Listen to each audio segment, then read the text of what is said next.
Okay. Can you hear me? Is my voice audible? Okay. Yes, sir. Okay. So,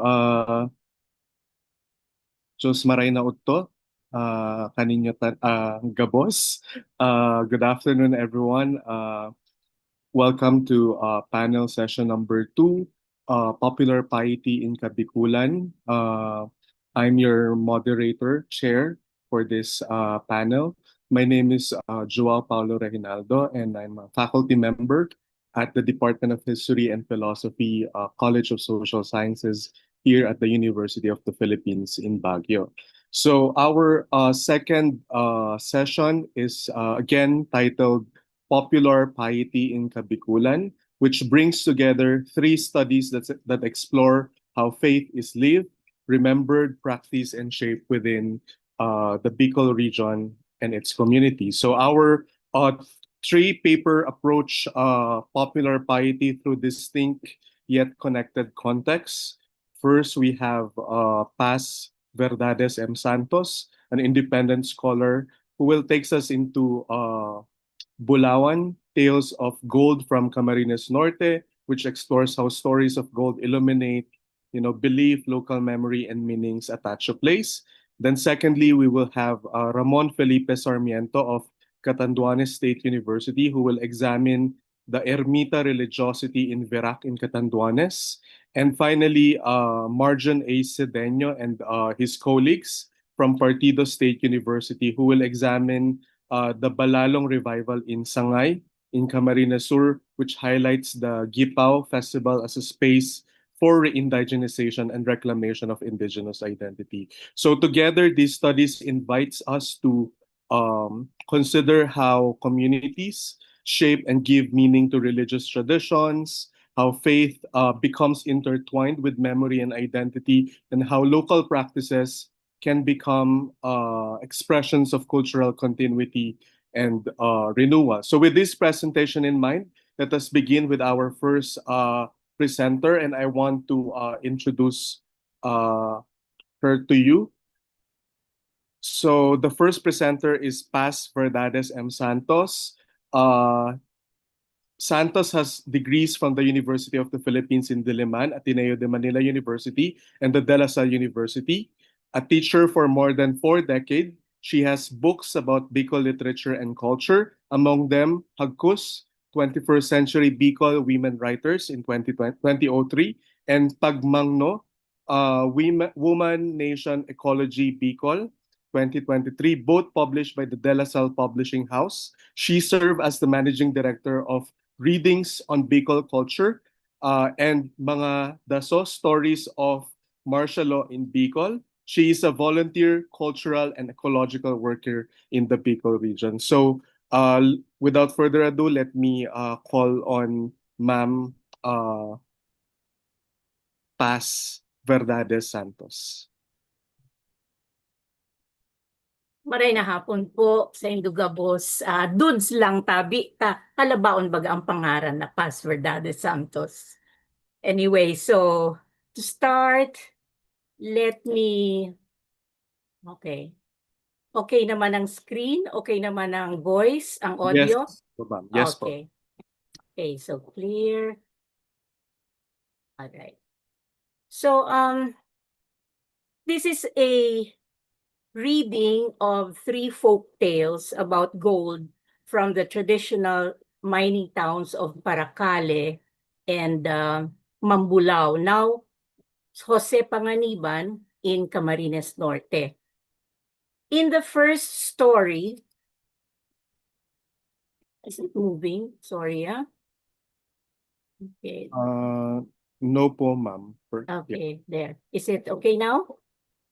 Yes po. Yes. Okay, thank you. So, in the first story, documented in 1908, The Gold Carabao and 12 Gold Chicks, the King of Spain granted Filipina Maria Punay permission to recruit men from the province as mga minero, miners, in exchange for a gift of 12 chicks fashioned out of gold. The miners were later astounded to see a golden carabao gintong damulag in Maria Punay's gold mine. But when they attempted to cut it up and take it out, the earth shook and water gushed in, killing the workers inside. The gold carabao was never recovered because storms hit with every attempt to pump out the water, and the mine remained flooded. The second story, The Golden Umbrella, also documented the same year, 1908, is about Maria Timbang Palo, who had an umbrella made of gold. When Maria was very rich, she started giving gold away to whoever passed along the river. Masabi ang iba, sana all. When some refused, may mga naghabo. She was so angry and asked them if they were so rich that they did not want to receive her gift. One day, a man who refused the gold challenged Maria to pursue him if she really wanted to give him gold. Nagpahabol, no? So Maria chased after him on a banca and almost drowned because of the river's strong current. Her golden umbrella fell into the river. Lightning struck with every attempt to recover it. May sirena palang naki-star sa golden umbrella. Now, the tale about Maria Timbang Palo is still told in Paracale up to now. But this time, mayo ng golden umbrella. But now, yun lang gintong baka o gintong damulag and a golden hen and its chicks. Pero nag-merge si duwang istorya kang Maria Punay saka Maria Timbang Palo. Paracale natives became greedy and killed the cow to get its gold. Although other versions had Maria Timbang Palo leading it up to the hills, where its blood trickled downhill and seeped into the ground. In another version documented in the Paracale Gold Mini Museum, Maria Timbang Palo disappears and ang nawalat si ferocious, fire-breathing golden bull.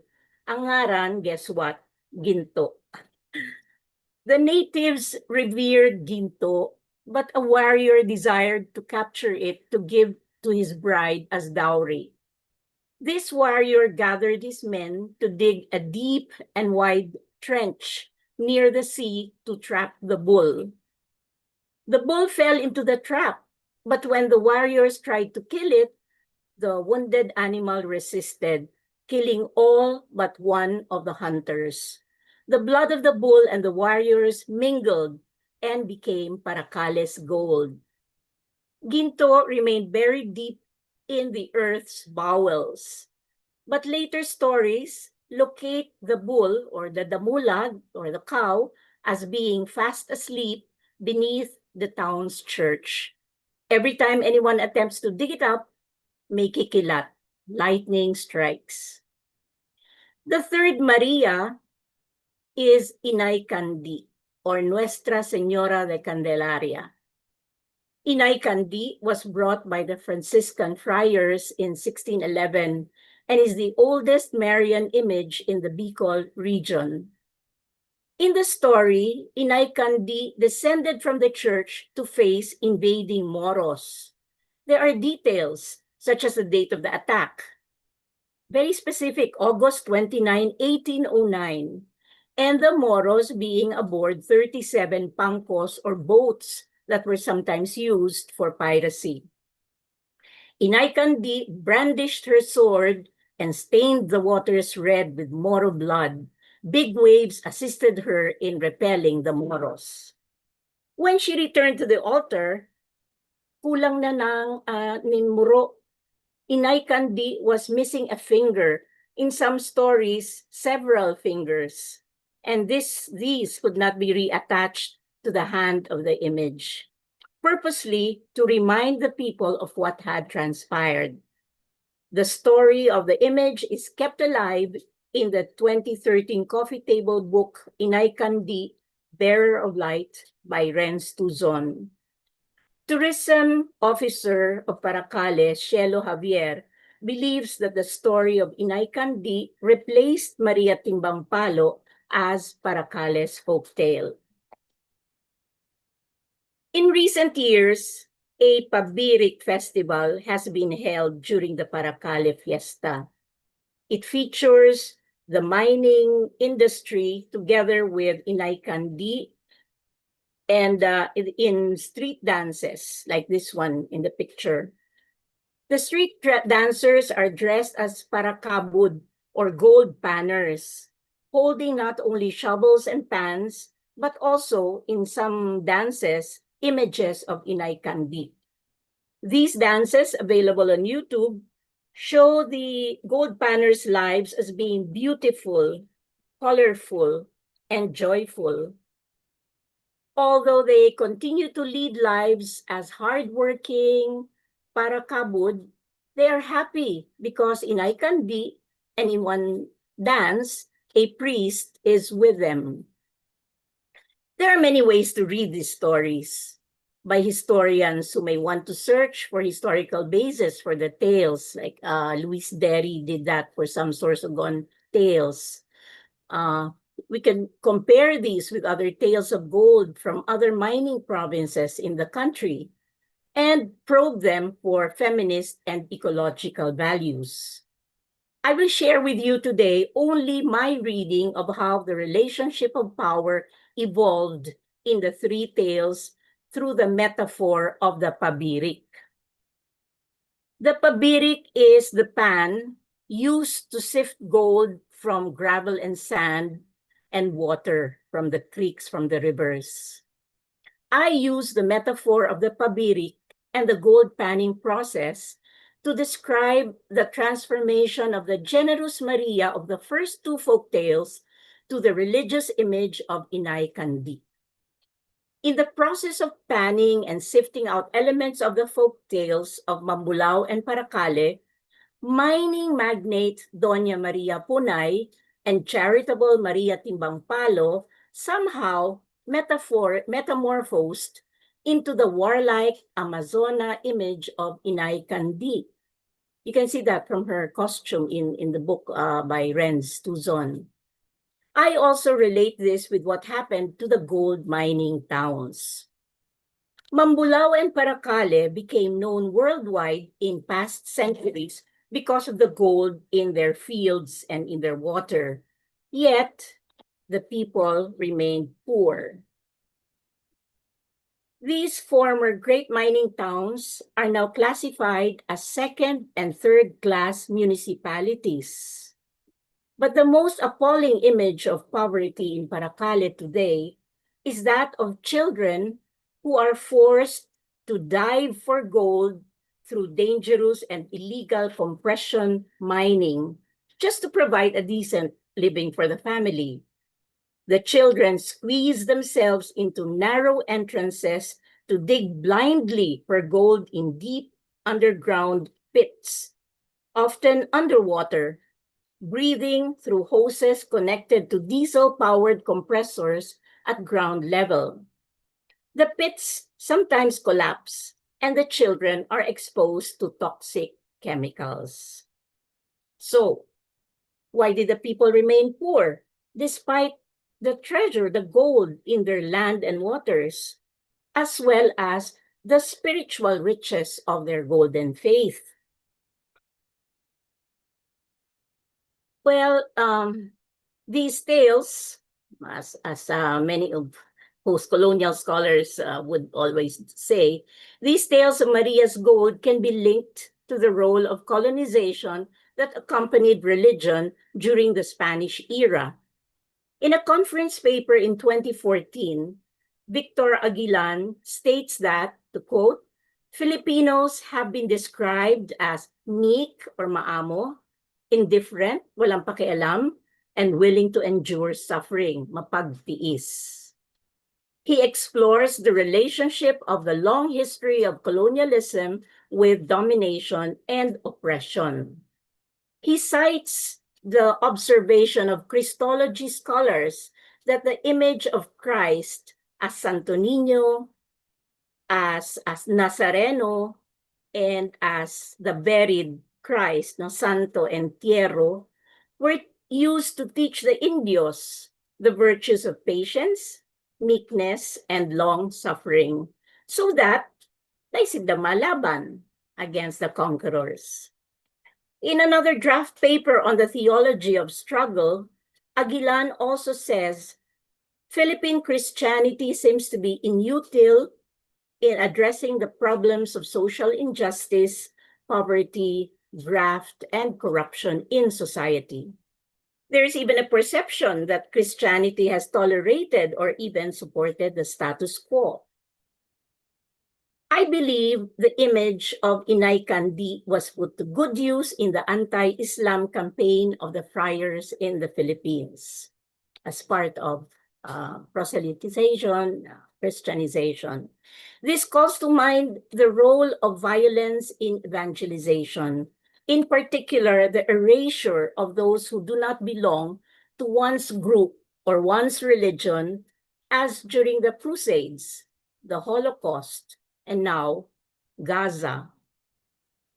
An article in a Jesuit journal suggests as much.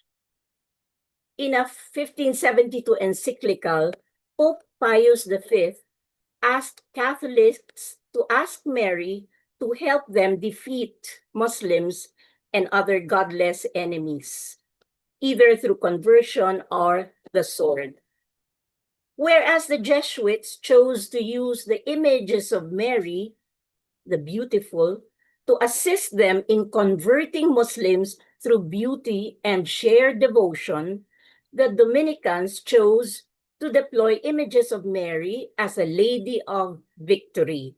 So you can see on one side, the Inay Kandi is like in armor, and you have this on the other side is a very kind, sweet, beautiful lady. Not that the other one is not beautiful, also beautiful. To quote from Rita Turkovich, one of the most shocking images of Mary being used as a weapon against Muslims in this period can be seen in the image emblazoned on the cover of a 17th century pamphlet from a Dominican Rosary confraternity in Cologne. The image features Mary holding baby Jesus and standing on top of a headless man. The viewer is meant to conclude that the headless man is a Turco, because his turban has rolled to the side. Baby Jesus is holding the dead man's bloody, decapitated head, while Mary is wielding a sword encircled by the rosary. Writing around her body implores her not to ora pro nobis or pray for us, as is normally the case, but punya pro nobis, fight for us. So very militant, no? Around the sword and aligned with the rosary is the line, Shield of Christians, while in the background, one can make out the sinking Ottoman ships of Lepanto, because the Ottoman Empire fell because of eventually fell because of the Battle of Lepanto. And finally, just to be clear, the image and the pamphlet itself is entitled in all caps, Triumphus Sanctissimi Rosarii Mariae, the triumph of the most holy rosary of Mary. In all the Maria stories and in the contemporary Pabiric festival dances, power has remained in the hands of Spain, the rich, and the Roman Catholic Church. The highlighting of Christian imagery in the later tales may have helped inculcate the values of meekness and obedience in the people in these mining towns, to accept their poverty as well as to rely on the received Christian religion against Islam in Camarines Norte. The mining families of Paracale and Mambulao may have internalized their poverty and suffering because of the values in their folktales and in their religion. They bowed down to the power of Spain and the rich to prevent the Indios' greed to assert the need for natives' endurance, hard work, and suffering in mining for gold. The belief that God will provide, isa Diyos na lamang, and Inay Kandi will not abandon us. In imbibing these values, the people became complicit in their own exploitation and oppression. The colonizers, together with the clergy and the powerful rich, triumphed in rendering the Indios and the Filipinos faithful, the Filipino faithful, meek, and obedient. Unlike the golden bull that resisted all attempts to capture it, they allowed themselves to be led by the nose and accept their bitter fate as an abject and suffering people. Maria, Inay Kandi would save them after all, whether from the Moros or from poverty. My reading of these tales from two Bicol towns famed for gold reveals the need to deepen the study of the relationship of religion and inequality in society. In his conference paper, Aguilan concludes that the teaching of Christianity should be transformed, including the images of Christ as a meek and suffering God, so that the image becomes more relevant and help the many. This may not be easily realized in a region which has the highest proportion of Roman Catholics in the country, at 93.5% of its household population. Dose and Adyong of the UP Decolonial Studies program state that the project of decolonizing religion may just be wishful thinking, because while former colonies were permitted to obtain sovereignty and statehood, coloniality has continued to exist through power relations, ideology, institutions, and other practices. This reading of folk tales of Camarines Norte reveals only the tip of a gargantuan socio-economic system, but it can serve as a catalyst for a multidisciplinary study of the role of colonization as well as religion in Kabicolan's poverty and culture, particularly in the traditional mining provinces. Teachers, ecologists, scholars of the natural and social sciences, clergy, and cultural workers can work together to mine the related issues, to gather knowledge and truth about why Kabicolan is the poorest region in Luzon, despite its rich natural resources. They can share their findings with and make recommendations to policymakers. Even if these policymakers do not listen, they likely will not. Those in academe and the arts will still have the data and analysis for advocacy, and these can be used to raise the consciousness of the youth and students to persist in the work of reshaping culture. Now, I'm conscious that this may be a sensitive topic for some in the audience, since it challenges the faithful to examine the dangerous intersection of faith and colonialism, showing how religious iconography can be directed to inculcate blind obedience and misplaced devotion. I take my lead from a Jesuit, Father Dorian Llewellyn, president of the Institute for Advanced Catholic Studies at the University of Southern California, who wrote in 2022 about how Mary has been marshaled for religious nationalism and military campaigns. This is in Ukraine.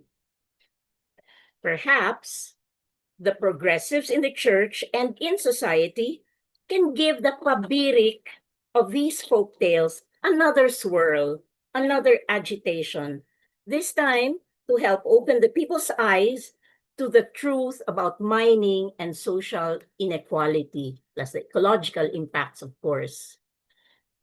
This should be done not only in Camarines Norte, but also in other mining communities.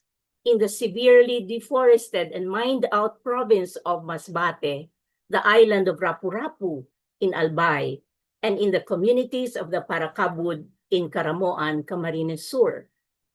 There is a great need to transform the culture of the town, province, region, and country to resist the exploitation and oppression of the rich and powerful, whether in business, politics, or religious institutions. These tales of Maria can therefore be turned anew toward a more liberating, just, and ecological discourse. For example, the story of Maria Timbampalo could be resurfaced, not to distribute ayuda like the politicians do, but to uplift those who labor for a pittance. Inay Kandi, like our own Ina Inaga, is adorned with glittering gold clothes. What if she were alternatively dressed? Instead of as a Spanish Moro killing Amazona dressed in gold, which by the way, she's no longer in Paracale, no? So I noted that. But as a simple Bicolnon and Filipina mother who teaches people that gold is for all and not just for the privileged few, like the flood control contractors. And if the sword has to be there, does it? Then let it be brandished for equality and social justice. The sword has been replaced by the rosary that's supposed to be the sword. So in other words, I'm not I don't know much about religion and ecclesiastical stuff, and I know it's only Christ that transfigured, but let me use the word. In other words, not only a transformation, but a transfiguration, meaning an exalting, glorifying, or spiritual change of Maria is called for. Then, these tales of gold can finally be the true bulawan to uplift the lives of the townspeople economically, socially, and spiritually. Just mabalos ko. Thank you very much, Ma'am Dudes. That was a very thought-provoking and also challenging, uh, piece. And before we proceed to the next presenter, I would like to quote from your presentation, to give Pabirik another swirl, another agitation, particularly to those people who have been, experiencing this generational poverty and inequality in the Bicol region. So later on, I think there are people who would like to ask questions with regards to this presentation. So thank you very much again. So the next presentation will be presented by Sir Ramon Felipe Sarmiento. Sir Ramon recently retired as Associate Professor 5 from the Department of Social Sciences, Catanduanes State University. So he finished his AB in Political Science from Catanduanes State Colleges, MS in General Sociology from Sian Social Institute, and PhD in Anthropology at UP Diliman. Most of his research undertakings were on the history, society, and culture of Catanduanes. He has published articles in scholarly journals such as the Philippine Studies, Asia Pacific Social Science Review, and Agham Tao. He doubles in creative writing, for which he had received the Palanca Award and the Centennial Literary Prize, all for screenplay. Two of his films were shown at the Cannes Film Festival. He is an active cultural worker and heritage advocate in Catanduanes. So without further ado, I would like to give the virtual space to Sir Ramon. Yes, sir. Okay. Can we have uh, the introductory slide, please? The next one. The next slide, please. Okay, so just mayad na aga sa inyo gabos. Hari din di sa ibong ka makeda channel sa Banwaan Caniverak o sa Isla ng Catanduanes. My presentation is titled Ermita Religiosity, an authentic expression of faith in Virac Catanduanes. It is based on a study that I have completed in 2019 through a grant from the National Commission for Culture and the Arts. In doing the study, I made use of historical and ethnographic approaches. Anthropology being my discipline, so my methodological preference is ethnography. Next slide, please. So the focus of this presentation is on what I call Ermita religiosity, by which I mean that set of Catholic religious observances centered on the Ermita. So the Ermita is the local term for the Catholic chapel located in basic community units of barangays and sitios.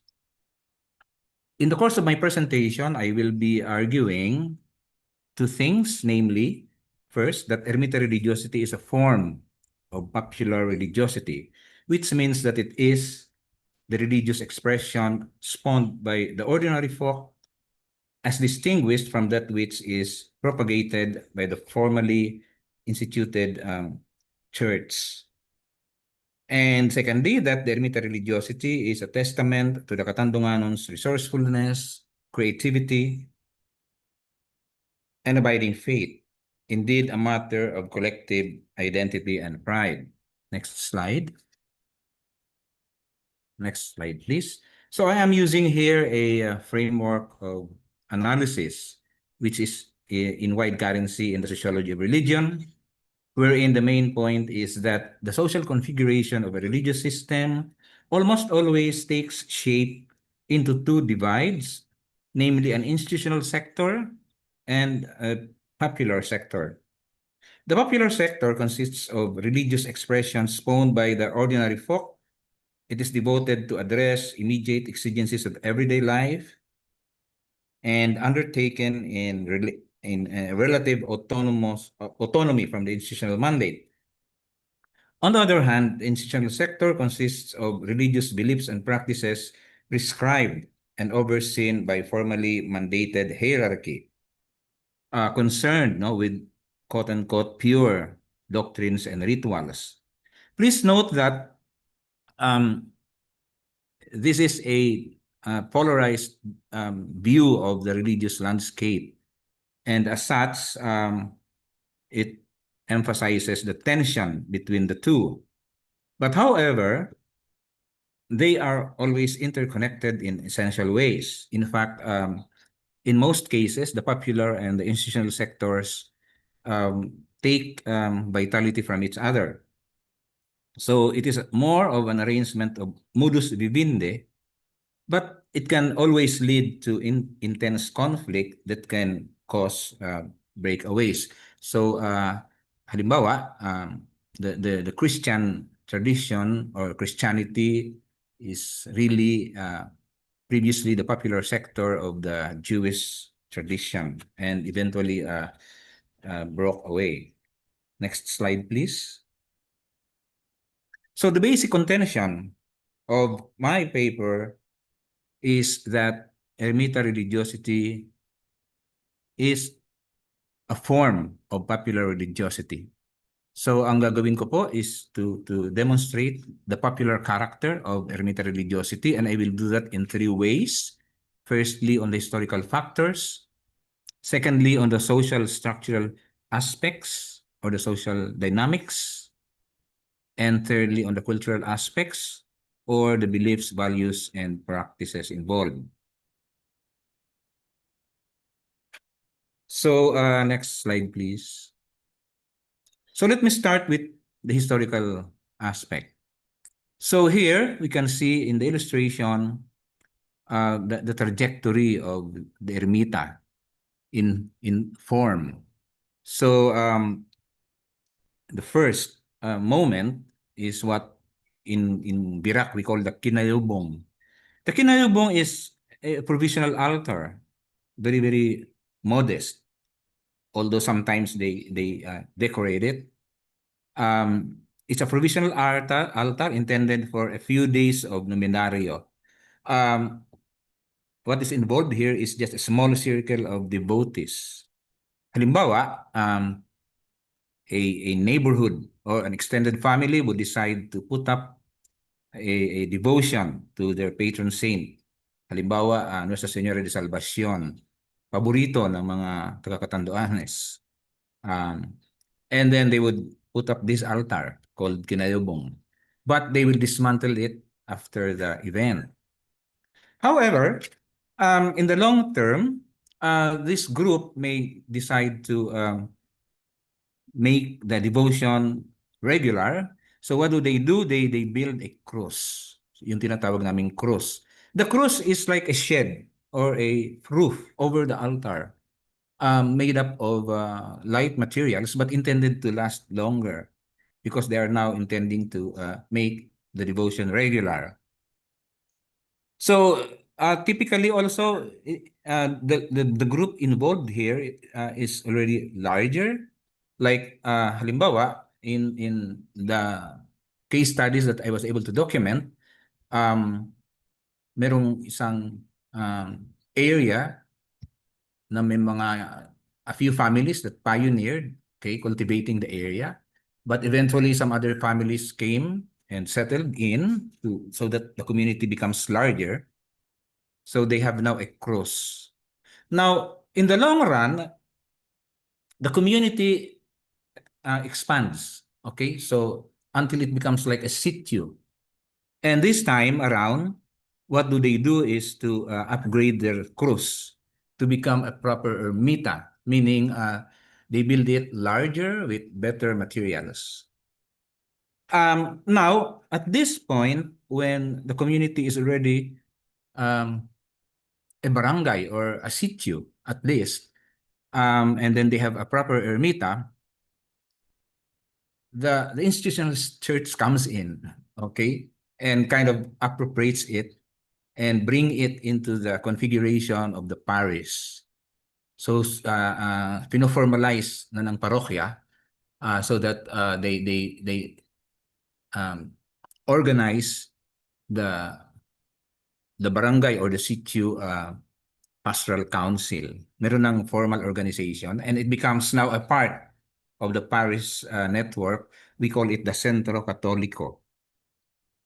So this trajectory of how the ermita becomes is paborito, no, ng mga old-timers.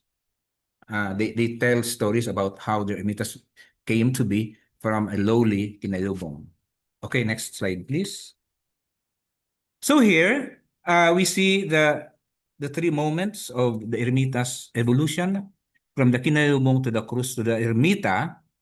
And then here also we indicate that the institutional church comes into the picture such that the ermita now becomes an interface of the two sectors. So along the line of the theme of this conference, the ermita therefore becomes like the space of collaboration and yeah, interface. Next slide, please. In the course of my study, I was able to document some 85 ermitas that came in 3 generations, one after the other. The first generation are 19 ermitas. What's remarkable about them is that they're made of stone masonry in the Spanish colonial style. Malalaki at saka matitibay. Made of stone masonry. Now, the second generation are barangay chapels, this time not anymore of stone masonry, but of the modern reinforced concrete. And then finally, the last batch of ermitas that came along were those located in sitios or puroks, smaller. These are smaller chapels, but also of reinforced concrete. But then because it's part of the network of the parish, they have their own barangay or sitio or purok pastoral councils. Next slide, please. Historically, okay, during the late Spanish period and into the early American period, we saw the proliferation of these 19 ermitas. Okay? Located in the visitas of the parish. There were only 19 of them during the time. Now, post-World War, after the Second World War, in October 26, 1945, just immediately after the war, Catanduanes was able to gain independent provincehood from Albay. Now, it resulted to a massive reorganization of the province, such that in Virac, for example, many barangays were created. And so because there were now barangays, more barangays, they will have to build their own ermitas, proper ermitas. So yung kanila mga krus dati ay in-upgrade na nila. Kaya dumami na to bring forth that second generation. But this time around, hindi na po ginagamit yung stone masonry. Gumagamit na sila ng reinforced concrete. And then finally, in the immediate aftermath, not necessarily in the immediate aftermath of Vatican II, in August of 1974, Catanduanes became a separate diocese from the Diocese of Legazpi as its mother diocese. So this brought about a revitalization of the Catholic Church in Catanduanes, and it led to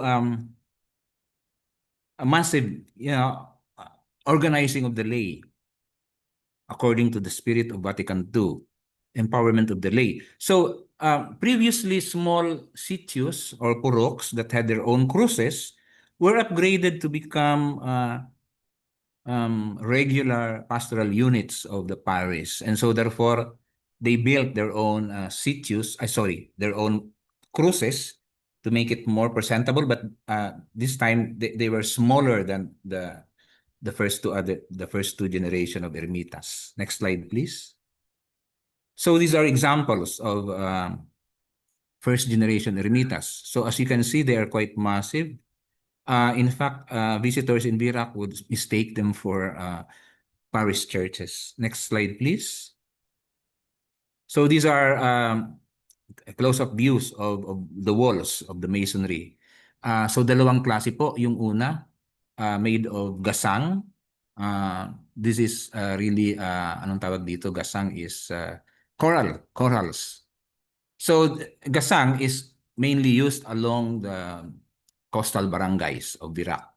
And then on the other hand, made of the ripay or limestone.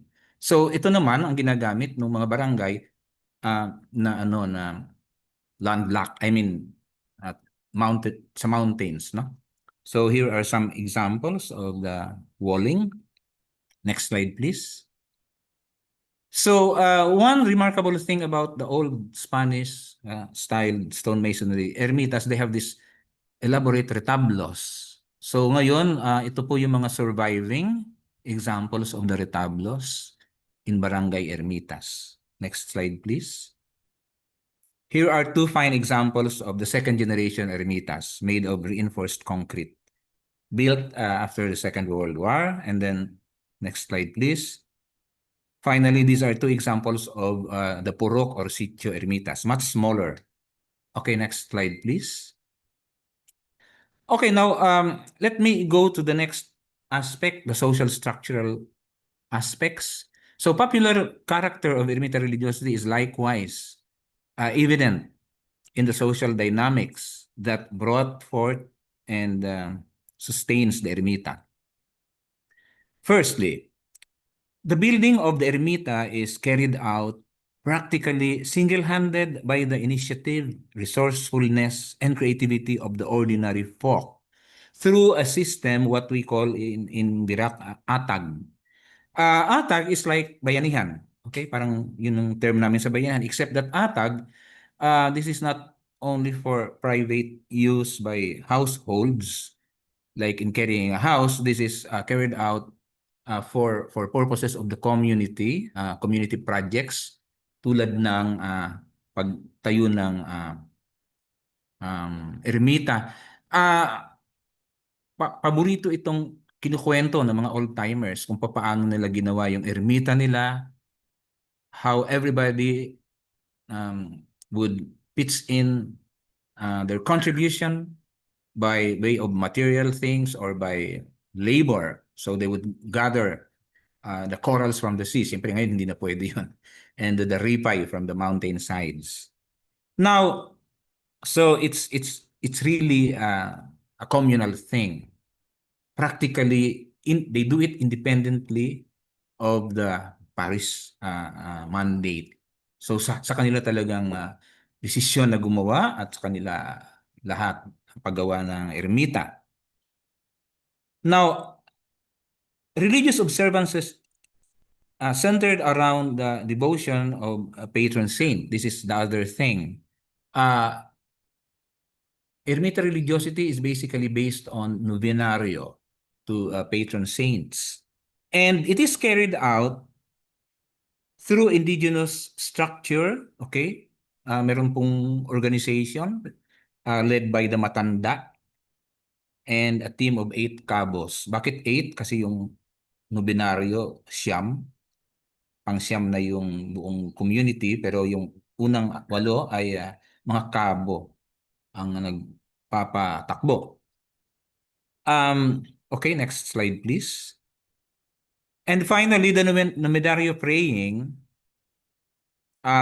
itself, no? Together with the concomitant practices related to the novenario, like processions and so on, are organized and presided over by a lay specialist called the parapuon. So there is no involvement of clergy here. They can carry out their observances purely among themselves, among the lay people. So as such, ermita religiosity can well carry on without officially mandated personnel from the church, from the official church. Okay, next slide, please. Next slide.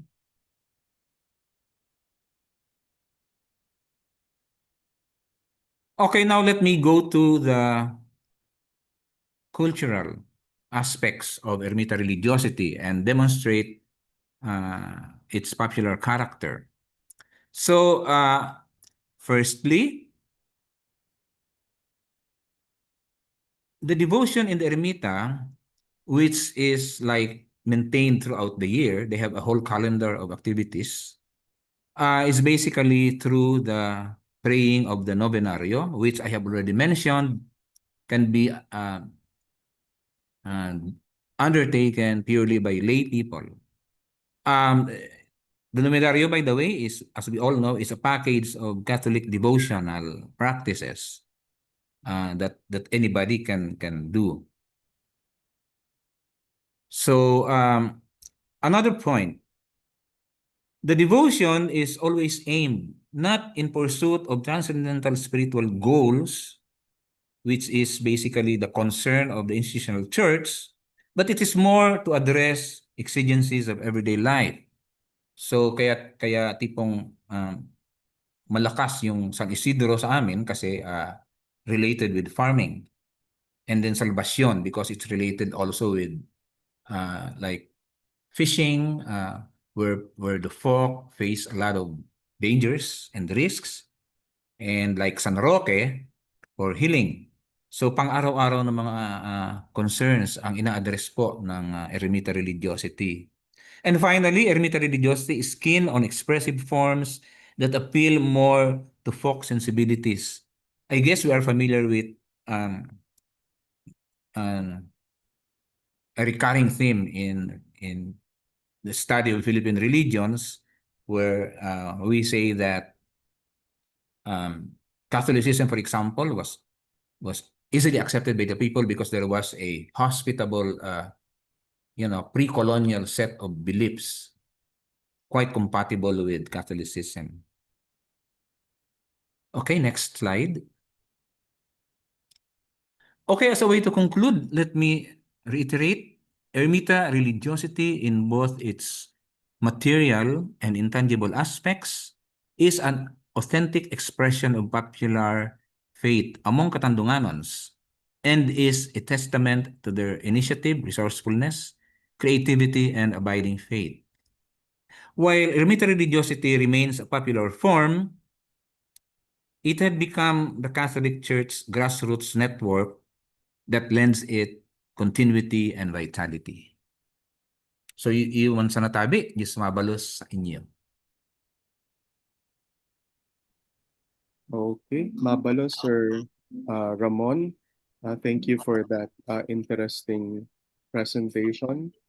Okay, so for those people who will be asking question, we will reserve, please reserve your questions because we will have our question and answer portion later on. So the last presenter for this afternoon's panel is a group from Partido State University. So mula sa Catanduanes, mula sa Camarines Norte, Catanduanes, so we will go back to Camarines Sur in Sangay. So to present their work is Sir Marjon Sindeño. Um, is a faculty member of the College of Education at Partido State University and a licensed professional teacher whose work bridges philosophy, history, cultural heritage, and local studies. He also conceptualized and spearheaded the Rambong Partido webinar series, an academic initiative dedicated to advancing scholarly discourse on Partido studies and fostering greater appreciation of the region's history, culture, and identity. In 2025, he led the re-indigenization of the Wipao Festival in Sangay and Camarines Sur, culminating in the revival of the original 1999 Sangay Central School Yipao creative performance that utilized the rhythmic patterns of the balalong. His research interest includes local studies in the Philippines, Partido studies, Bicol studies, cultural heritage, and post-colonial studies. So may I call on Sir Marjon Sindeño? Hello po, marina hapon po sa Gabos. Am I audible po? Yes, sir, you're audible. Mabalos po, Sir Joao.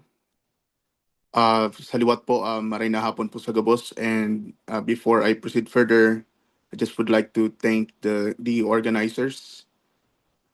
Of course, the Saysay Bicol for inviting us here to present the findings and results of our recently completed and conducted research project on the re-indigenization of the Gipo Festival in Sangay. So next slide po. So as I've said, we work here as a team, and as I move further, I would like to recognize and of course appreciate the substantial support and assistance of my teammates and my colleagues who also collaborated with me in many ways in trying to, uh, of course, revive the original version of the Gipaw Festival in the municipality of Sangay. Next slide po. Right, so uh, the repackaged version of the paper I am trying to present this afternoon in this panel session is an offshoot, or yes, a repackaged version of the larger research project on the re-indigenization of the Gipo Festival in Sangay. And in this larger research project, we just wanted to first revive the balalong as the source of rhythmic pattern for the Gipo creative performance, as first performed by the contingents of the Sangay Central School in 1999. And we would like to demonstrate a deeper understanding of balalong as a Sangainon Partiduanon cultural artifact and provide a case in point of a cultural festival with strong accuracy or precision to the cultural and indigenous roots. And last is to initiate a turning back to the indigenous and cultural roots of the Gipaw creative performances, despite the overwhelming impulses of the exaggeratedly colorful performances to boost local tourism and economy. So the issues that we have seen or encountered in that celebration of Gipo Festival really or largely influenced the formation formulation of the following objectives. And we wanted to really demonstrate to our fellow Sangaynons that what we were doing is quite at some point, given the further analysis and research, we have to do something about those issues. And those issues are, of course, can be justified in the works of literature or review of works of literature that we have conducted through the development of this research project. Next slide po. So the Gipo Festival is uh, originated from the traditional term that has been passed on to the generations.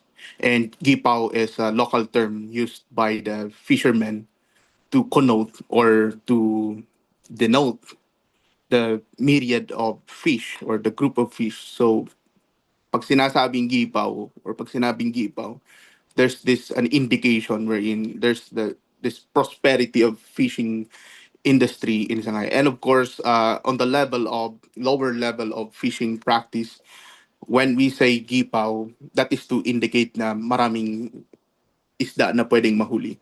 Dakol na sira ang pwedeng madako. Ayan po. So that's what we mean by gipaw. Next slide po.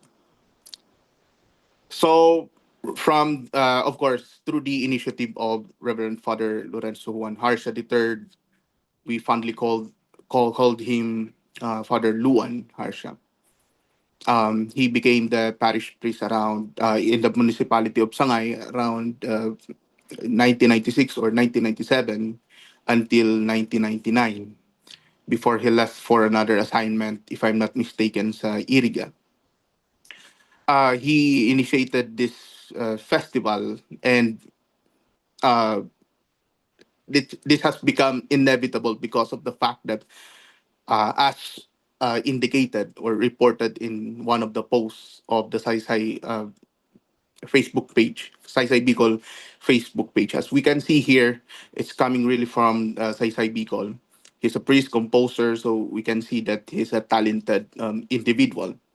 And with that, he was able to provide us a festival that is his lasting legacy. Next po. Next slide po. So we tried to authenticate, we sought the assistance of the parishioners to uh, authenticate the originality of the rhythmic patterns of the balalong, which Father Luan has also left us in the municipality. And the parishioners, of course, as supervised here by the parish priest, the current parish priest, I presented the rhythmic patterns here of the balalong. Then I asked them if it is indeed the original rhythmic patterns provided or left by Father Luan. And during the PPC meeting, the Parish Pastoral Council meeting, they unanimously approved or authenticated that that bit is originated or devised by Father Luan mainly for the celebration of the Gipao Festival. And just recently, I had a quite surprising exploration or discovery that other than the rhythmic patterns which Father Luan has invented or composed, there's indeed rhythmic patterns that were practiced or were being used by the indigenous peoples currently residing in some of the uh, local areas or barangays in the municipality of Sangay. So we still have to document that, and the indigenous people even have their appropriate or suitable uh, steps or choreography with regards to the rhythmic patterns they have. So we still have to delve further. So the question that is, of course, compelling on our part as researchers is did Father Luan just accommodate their rhythmic patterns or adapted whatsoever? So we are still on the process of trying to explore more. And I'm going to say something about this revival later, or how significant this revival is. Next slide. Po. So, as I've said, it was inaugurated in 1999, but then around 1998, some contingents or performers from the uh, parish of St. Andrew in the municipality of Sangay have presented already sorts of choreography related to Gipaw Festival in Pili. So, yes. And yes, Festival started to launch, or it was celebrated in honor of Saint Andrew the Apostle, the town's patron saint.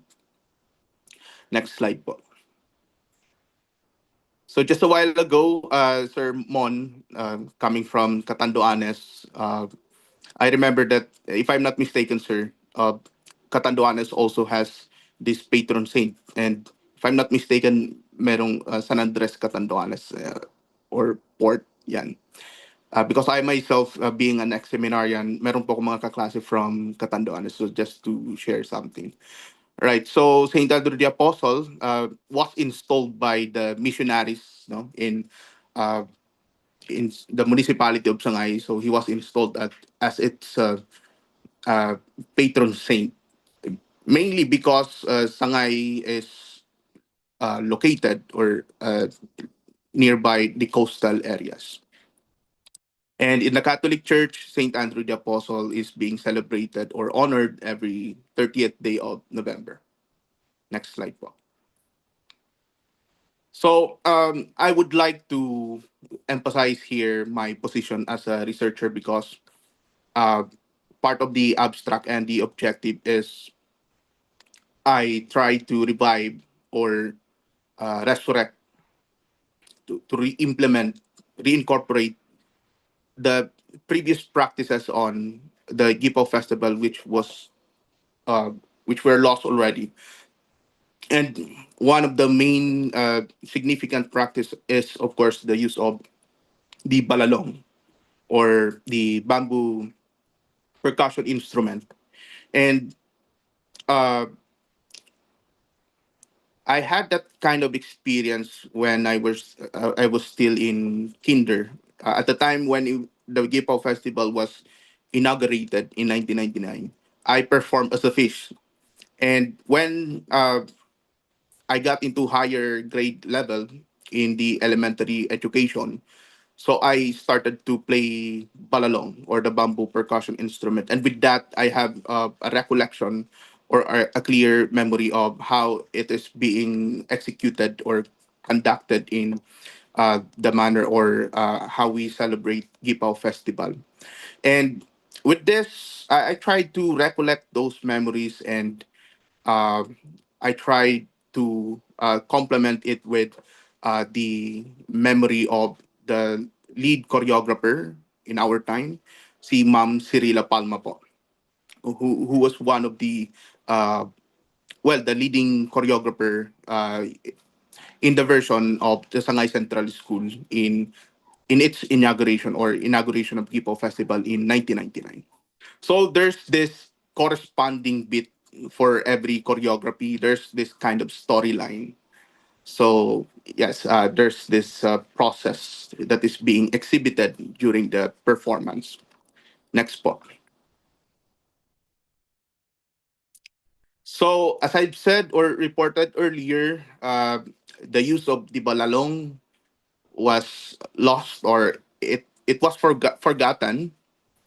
And due to the modernization, uh, I can still remember when I performed as a fisherman this time in the secondary education when I was in grade 8, now grade 8. At the time, second year high school. So I performed as a fisherman, and I clearly remember that the organizers, even the choreographers, used the music of the Sinulog Festival for our own festival. So there's this kind of modernization, and you can perceive here the issue on intellectual property right, if not plagiarism, because we adapted or we use different type of music in our own festival. So that's the first indication we're in. Personally, on my part as a researcher, parang meron ng misalignment and misrepresentation. So yan. And even worse, there were reports of the presence of the mythical figures in the festival. So personally, I find it really disappointing. I am disappointed in that kind of development. So with the incorporation of these colorful performances and other paraphernalia, uh, at the expense of the foundation of the cultural of this cultural festival. So yun po. Next po. So as we can see here, these are the pictures that I got thanks to the support of the local government unit of Sangay.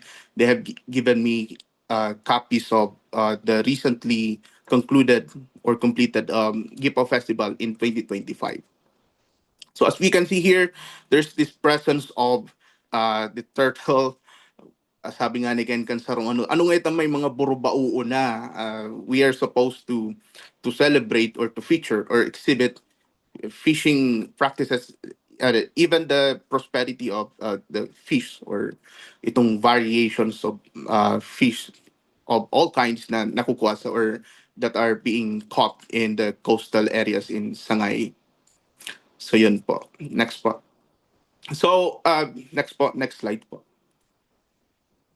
So I got no issues with this strategy of the municipality in terms of to boost local tourism. But uh, while we can do that, I also stress the fact that we should not uh, uh, detach ourselves from the very foundation of our cultural festival, because I've been arguing or contesting against the misrepresentation of our cultural festival, and I try to complement that issue of misrepresentation with the review I had with some of the works of literature, particularly in understanding the misrepresentations as quite obvious in the archival works or archival researches.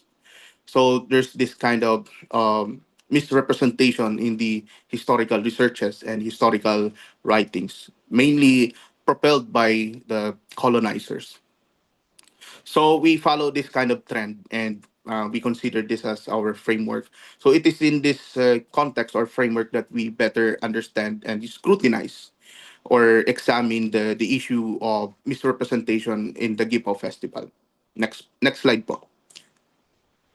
So yes, I already stated that we got no issues whatsoever with the strategy of the tourism office or the local government unit of Sangay in terms of uh, tourism boost or to amplify is uh,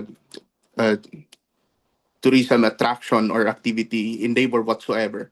So we just want that we are emphasizing the fact that there's this kind of balance in the celebration of the Gipaw Festival. Yan po. Next slide po. So we were contending that if Gipaw is precisely defined and elucidated in the context of folk fishing method of or practices of the local fishermen, as predisposed by the insights of the following works of literature on the representation of cultural festivals, Gipaw should then be celebrated in the same manner, which accurately reflects the grassroots realities of the fishing industry in Sangay. So hindi po dapat nalalayo yung mga interpretations and yung mga performances. So as we have seen earlier, meron ng mga incorporations ng mythical figures, mythical characters, meron ng mga turtles which supposedly hindi naman po talaga dapat na incorporate. Yan po. Next slide po. So, yes po. Sige po, next slide.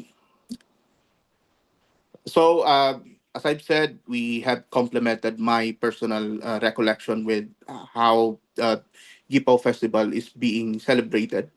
or with the use of the rhythmic patterns of the balalong. And we sought the assistance of uh, Ma'am Cirila Palma. We visited her last year. So, nagsarang taon na itong interview. And we successfully later on revived this version in the municipality of Sangay during the 2025 Gipo Festival. So with me po, the choreographers and the researchers, so we had this kind of team or group. Next slide po. All right. So we sought we consulted with the mayor's office for us to uh, have that kind of revival. Successfully, we have revived uh, the original version of Gipo Festival. Next slide po. So these are just the evidence, that we had indeed revived the original version using the rhythmic patterns of the balalong. Next slide po. So supposedly merong mga movements po dito, choreography and rhythmic pattern, but unfortunately parang hindi po na-save masyado yung pag nag-upload ako. Hindi na po na-save yung sound or yung video clip. Anyway, so there's this corresponding storyline for each rhythmic patterns. So there are three rhythmic patterns we have utilized, no, or we have uh, performed in the Gipo Festival. So we have rhythmic pattern 1, so fish movements and fish hunting. And next slide po. For the rhythmic pattern number 2, Fisherman's Haul or of Bountiful Fish, collection and selling of fish. Meron pong mga chant po dito. Next slide po. And the last but not the least, rhythmic pattern number 3. And the storyline, corresponding storyline, is the devotional dance in honor of St. Andrew. Sige po, next slide. So I would like here, sige po, next slide, to emphasize the cultural significance of this cultural artifact. So in our time, we only knew it as a butong, but we were not educated or we were not informed about the cultural significance of this percussion instrument. We simply knew it as the bamboo percussion instrument, butong. So we locally understand this kawayan or bamboo as a butong, which we use in the Gipaw Festival. Next slide po.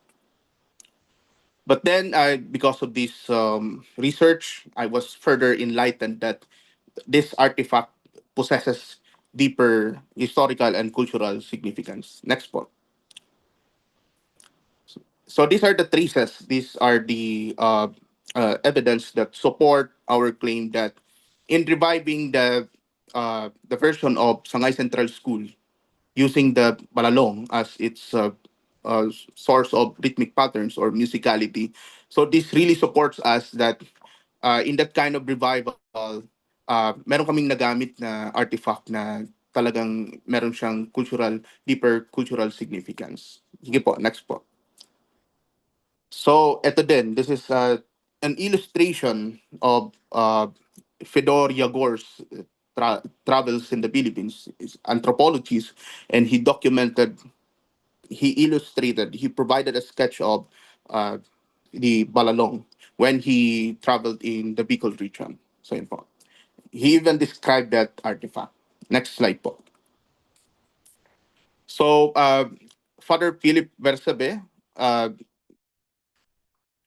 encapsulated this artifact in his book. No, so yan. And other research also provided supporting evidence or claim that Balalong itself is a precious cultural artifact of or in the Bicol region. Next slide. Po. And of course, one of our colleges in Partido State University used the Balalong as its symbol. So given these traces, we can say that indeed Balalong is the cultural artifact in the Bicol region. Sige po, next slide po. Next slide po.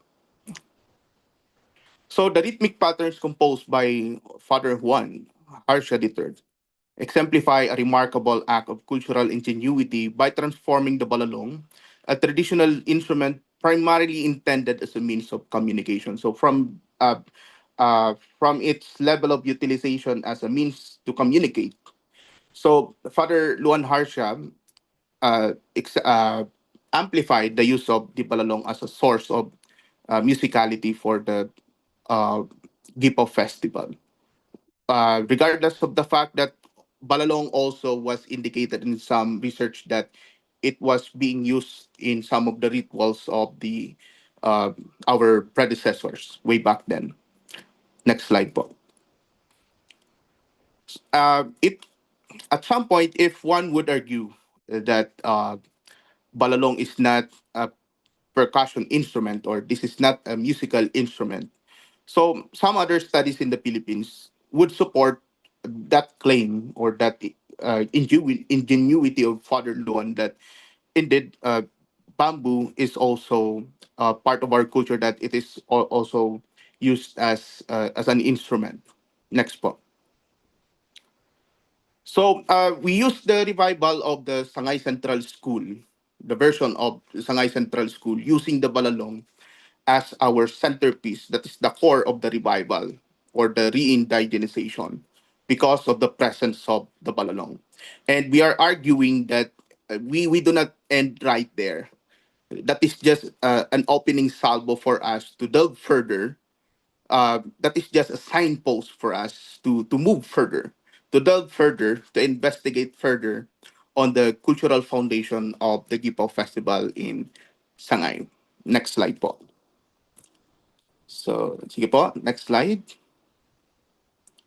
So this is what I'm trying to tell you, dear colleagues, that we are still on the level wherein we are trying to delve further to investigate more about the cultural foundation in Sangay. This is just the start.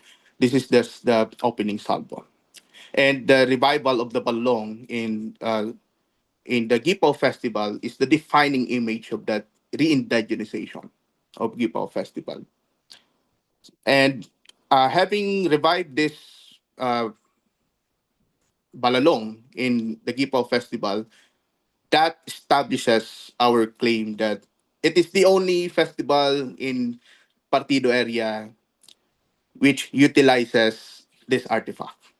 And that makes our festival quite unique from the rest of the festivals in Partido area, if not in the Bicol region. So I guess I can end my presentation right here. So thank you so much for listening. Just mabalos po. Jos Mabalos, Sir Marjun. Okay, so there we're done with three presentations. Now we would like to open this time for question and also answers from our presenters. So may I respectfully ask Ma'am Dudes, Sir Ramon, and Sir Marjun to open their cameras. So if you have questions and you wanted to become anonymous, so please just type your question and send it privately on the chat box. So I think I'll just read Aldo's comment to Ma'am Dude's presentation. Such a challenging presentation po. In Christina Lee's Saints of Resistance, she notes that in cases of crisis, a saint involved in the crisis would have two dimensions. The saint being a tool of the colonizer and the saint being interpreted by the oppressed siding with them. So the primary example would be Santo Niño de Cebu being a saint viewed by the Spanish as a primary reason aid of conquest, and on the other hand, the Filipinos reclaim it by treating it as part of the pre-Hispanic cosmologies. So if we refashion saints in the case of the presentation Mary today towards a more inclusive and peaceful quote-unquote image, how could we assure that the tensions of the past, which makes the history whole, are still presented? So I would like to read again the question. If we refashion Mary, or saints today towards a more inclusive, peaceful image, how could we assure that the tensions of the past, which makes the story whole, are still presented. So, Ma'am Dudes? Yeah. Thank you for the question. It's a good question. Well, we cannot assure anything really because it all depends on who holds power at certain points of time in society. But if we could indeed refashion saints, I think we should not hide the historical events and tensions in the same way as we should not hide how these icons, the imagery, have been used. What is unsaid here, though, is history and historiography. The triumphant write history from their point of view. So there's a real struggle there on what truth is. I mean, the Italians, uh, the Europeans wrote history versus the Ottomans. The Ottomans did not. In our case, we have the Spaniards and the colonized Filipinos writing history from, I mean, you know, Zaide and all of this. Of course, there's Renato Constantino, etc. But the truth is their truth. But have we read, maybe they've written about it, but have we in the mainstream read the accounts of the Moros, for example, about what they did? Because Father Paco Malyari has something to say about that, which maybe most of us have not read. They were not necessarily all Moros, for example, they were Ilonggots and even Europeans. So for me, I mean, what choice do we have? Are we going to allow this kind of iconography to go on to uh, to encourage war and to encourage killing? I mean, for me, I don't think that's even something to debate about. But we tell the truth. We say that this happened according to these sources, but this may not have happened. Also, there may be another point of view according to other sources. I think I'll stop there. Thank you. Thank you for that explanation, Ma'am Dudes. Because primarily sources are not just, I mean, they can't interpret themselves, the sources. It's the historian who interprets the source, and the historical production depends on the perspective that the historian use in order to interpret the sources. So, and also the POV matters, the point of view, who is writing, for whom that person is writing, what's the intent of the writer. So anyway, thank you for that again. The next question is addressed to Sir Marjun. So I commend the research for documenting and proposing the revival of the town's festival as a means to social cohesion and also local tourism, to benefit the local people. At the same time, I would like to raise a question about the idea of authenticity and authority, you know. So in the context of Balolong and Gipao, what do we mean by an original Balolong culture, and who has the authority to define what counts as authentic, given that, again, the culture is primarily dynamic, it is shaped by encounters, adaptations, and historical change. How might the search for an authentic Balolong identity privilege certain memories, practices, or interpretation while marginalizing or overlooking the others? And who gets to determine which version of Balolong culture is preserved, revived, or presented as what you call it, authentic? So, Thank you so much for the question. Well, what I can, how I start the conversation, or how I answer the question is, of course, I am in my mind, I'm predisposed by the powerful figure of the religious authority, of course, with the presence in my mind of Father Luan Harsha, because he introduced, or he took the initiative of launching, or providing us the cultural festival, of course, the Gipao Festival. So that's the first layer of answer I can provide, and that figure, that image, this religious authority is exhibiting a very powerful image,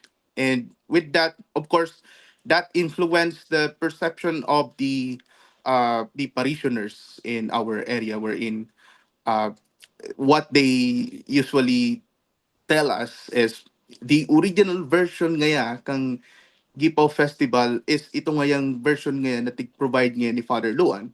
So we talk with the parishioners, we talk with the common people, because uh, when they speak about Gipaw Festival, it's kumbaga it is a remembrance of Father Luan's legacy. So immediately what they think is it is provided to us by Father Luan, who is also, of course, in our perception, a Catholic priest.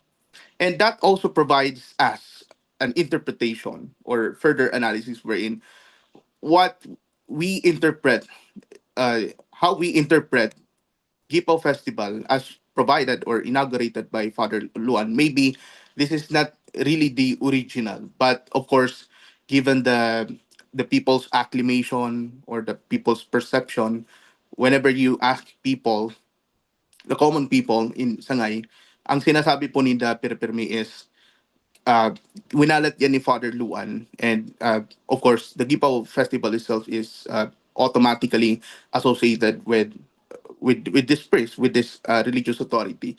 So we also consider this kind of issue. As I said, we are still on the process of trying to delve further. We are still trying to explore more about the cultural foundation of this. Of course, the indigenous element of this cultural festival. And as I've said earlier during the presentation, I have encountered a sharing of one of the indigenous people's elder. It happened that there was a meeting in the municipality of Sangay, in the local government unit, about the Gipo festival, and they also shared that we have our own rhythmic patterns of the balanong, we have our own musicality, and we have our own choreography of the Gipo festival. So maybe we really have to do more so we can address further this issue of authenticity and originality. Of course, it's basically coming from the people who said it is the authentic, who authenticated it or who claimed that it is the original. It's the people who said that. And we only document it here. But for us, researchers, we do not settle in that level because we have so much questions to answer yet. Thank you so much. Mhm. Another follow-up question. If uh interesting, if this is for revitalization and revival, then why is it that the practice or the festival uh won't start in the fisher villages instead of a tourism initiative? Because at the end of the day, revitalization is yeah is and yeah, Sir Marjon. Actually, I'm quite becoming emotional right here because I myself is already part of the IP people. I have this in my blood that some of the members are trying to tell me that you are part of our sector, our community, and with that, I really take pride in this undertaking or in this research project because what I do is not just for me or not just for the community, but uh, I've realized that what I do is, of course, in line with trying to represent these marginalized sectors.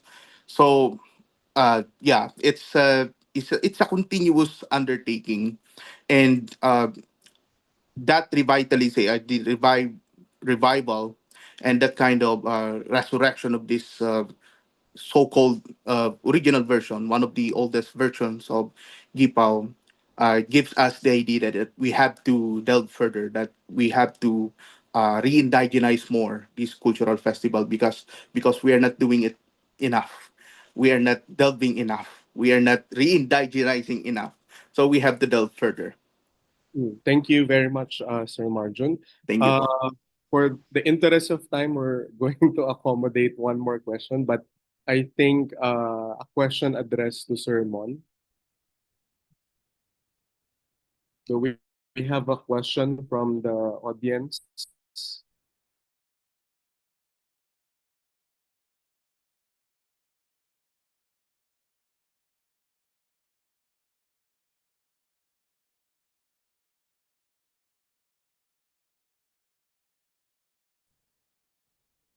So I would like to ask, okay, Sir Jai, please. Hi, Joao. Thank you. Sir Mon, very, very interesting paper. Kanina yung dinidiscuss ko na parang bisita yung mga chapels sa bisita yung mga smallest unit sa mga settlement. And now I discover na meron pa siyang mas maliliit no, na mga units in localities, in native settlements. Siguro yung question ko lang, sir, is that um, how do you distinguish the stages? Kasi para sa akin medyo blurry yung differences ng at least yung first two stages bago siya maging chapel. How do you distinguish the first stage for it to be elevated into the second stage and then eventually to a chapel?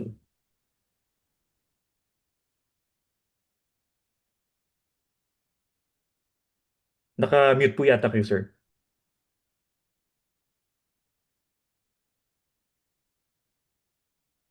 Still muted, sir. Yeah.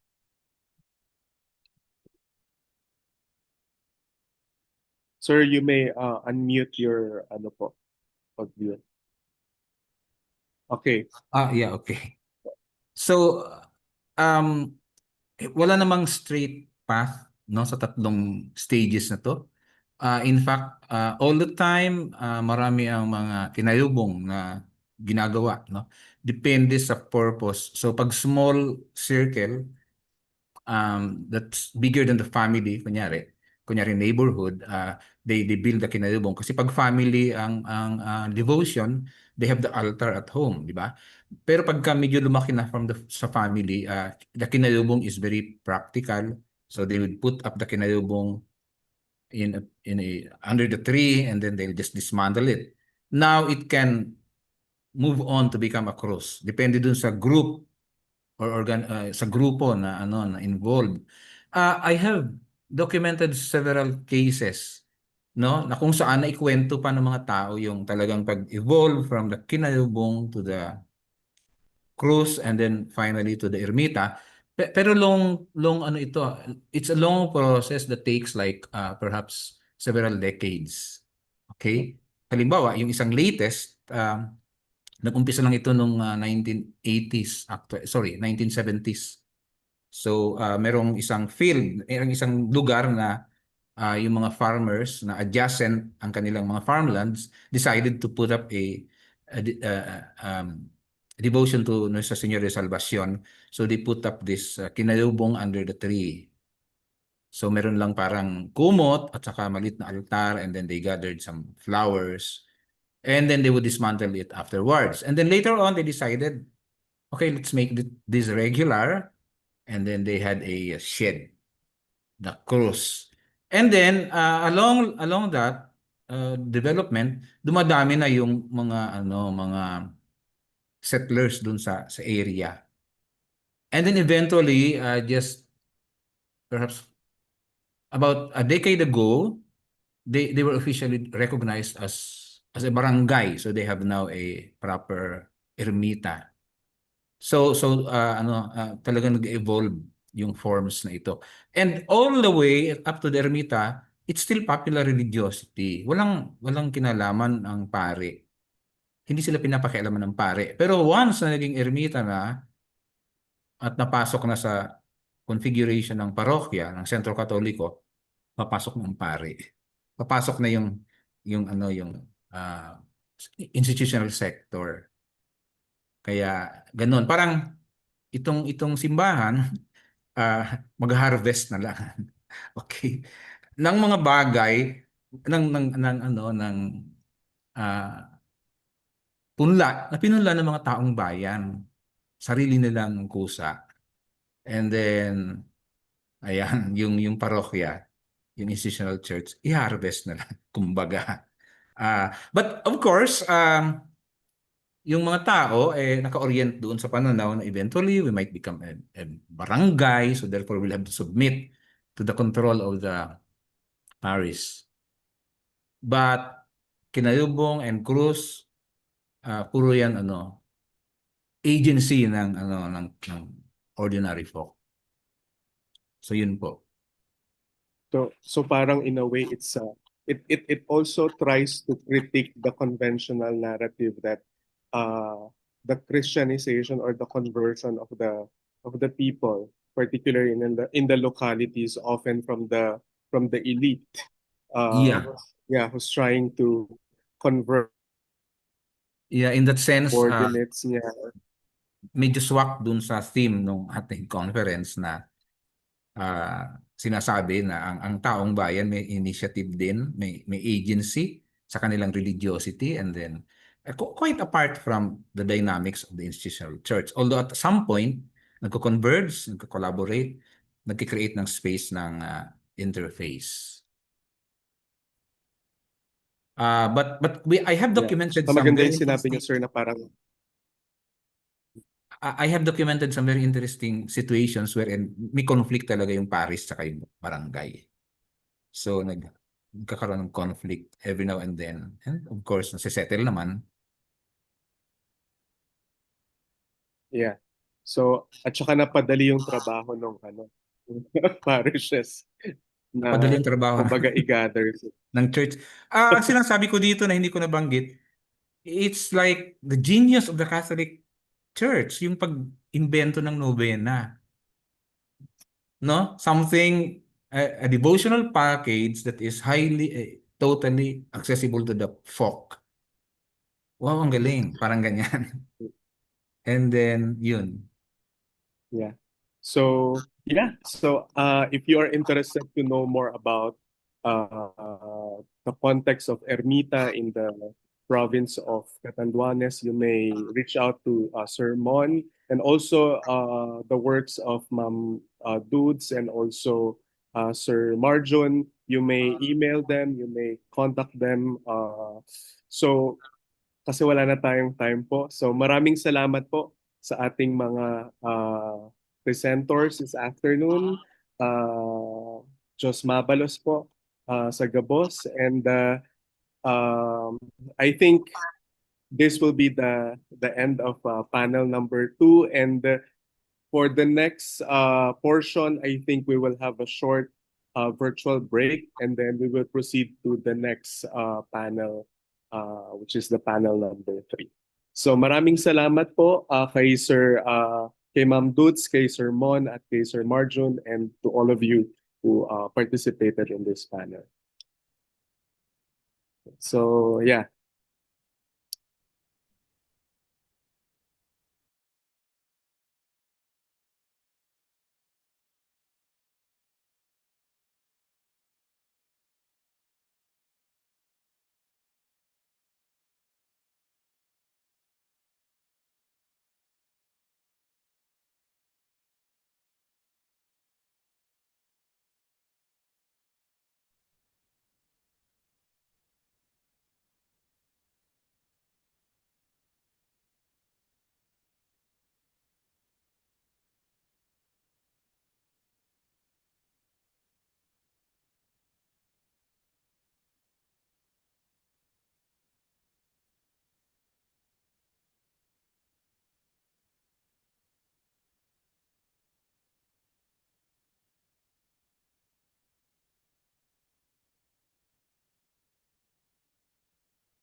Magandang hapon. Am I audible? Please give a reaction if you can hear my audio. Thank you. I hope everyone is safe and warm. We're back to Durungan, the third Saysay Bicol Conference, Collaboration, Conflict, and Negotiation in the Sea of Cáceres. I am Shauna Isabel Cladera, and I will chair today's third panel. We have three panelists who have prepared 15 to 20-minute presentations on the understudied and still marginalized Bicol devotional materials, with topics that vary from notions of the good Bicolnon and Bicol novenas, the concept of sin and Bicol catechisms, and colonial conversion through a collection of sermons. These presentations evince the unique ways in which historical texts give body and materiality to the Bicolnon's dynamic worldviews and processes of becoming and belonging. Devotional texts, in particular, give us a glimpse into the ways in which faith and devotion permeates and are negotiated, confirmed, or challenged in Bicolnon lives as effective, relationary, political, and disciplinary forces through language, narratives, performed rituals and practices, and changes in social organization. And right now, they're very important to discuss because we know that the effects of these our faith and devotion to the Bicolnon still have important consequences to the way we live our lives today. After the presentations, we will open the floor for questions and insights from the audience. So if you have your questions and insights on the talks, please wait until the question and answer session and type them on the chat. This is also a gentle reminder to put your mic on mute. And those who wish to open their cameras, you may do so as long as the background remains undistracting for our panelists. Right. Let me now introduce the first presentation. The first presentation is by a respected literary historian, author of the two books, An Orosipon kan Bicolnon, Interrupting the Nation, and Mga Osipon ni Ana T. Calixto, Pagigiit ng Sadiring Banwa sa Osipon, Maikling Kathang Bicol, 1950 to 1956. Raniela E. Barbaza teaches at the Department of Filipino and Philippine Literature, University of the Philippines, Diliman. I am honored to open and introduce you, Ma'am Miles. Let's welcome our first panelist.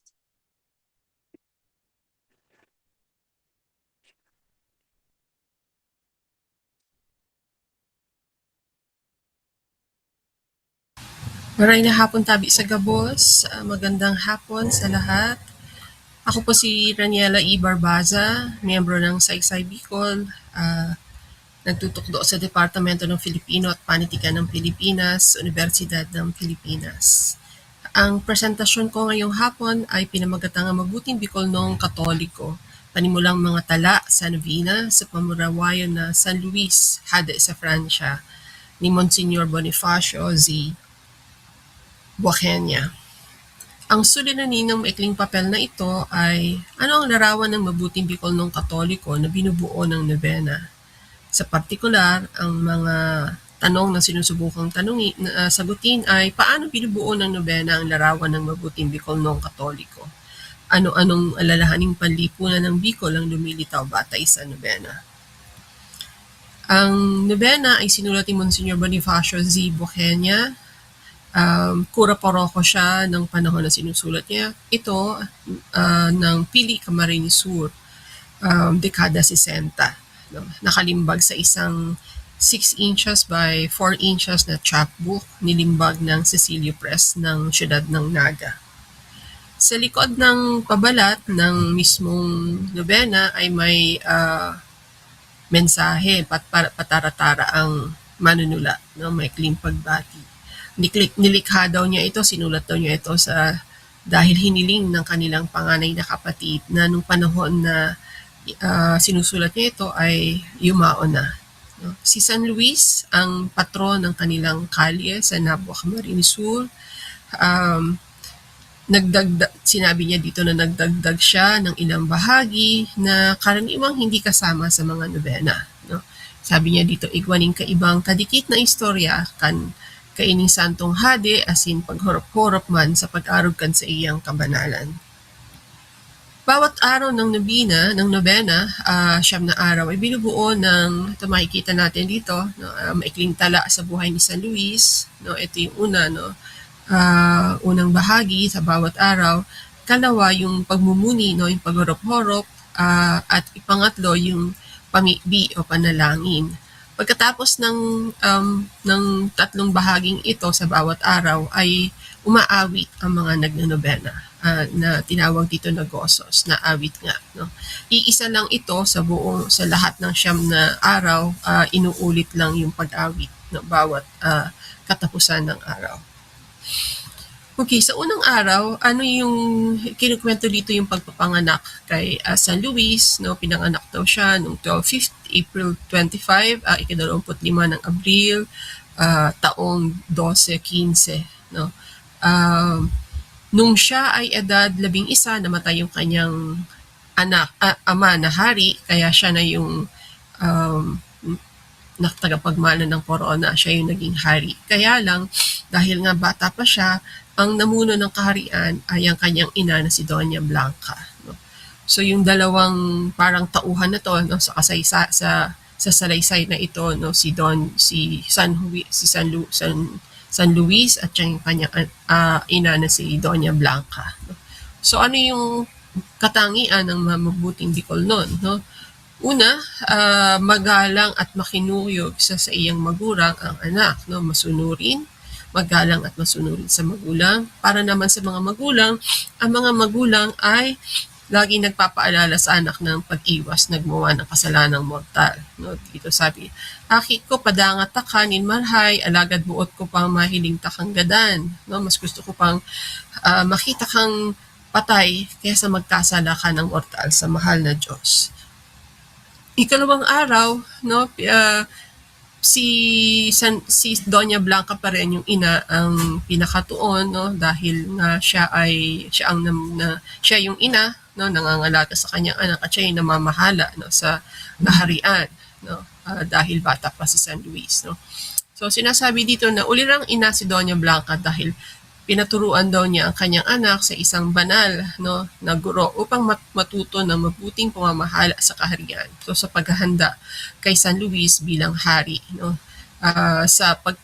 dahil sa ginawang ito ni Doña Blanca, ayon dito sa salaysay, hindi natutong uminom o hindi natuto ng anumang bisyo si San Luis, no, at nag-iingat at dahil doon, no, maingat na hindi magkasala at nagpatuloy sa kabanalan.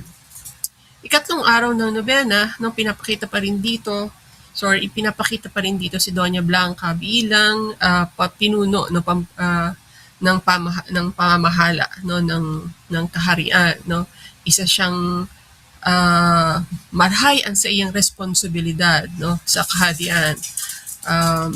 So mabuting pinuno, no, si Doña Blanca at napanatili niya ayon dito ang kapayapaan at ang kaayusan ng kanyang buong kaharian, no? Katuniniwan as in pagkasararo ng buo, no, yung pagkakaisa ng loob ng mga nasasakupan.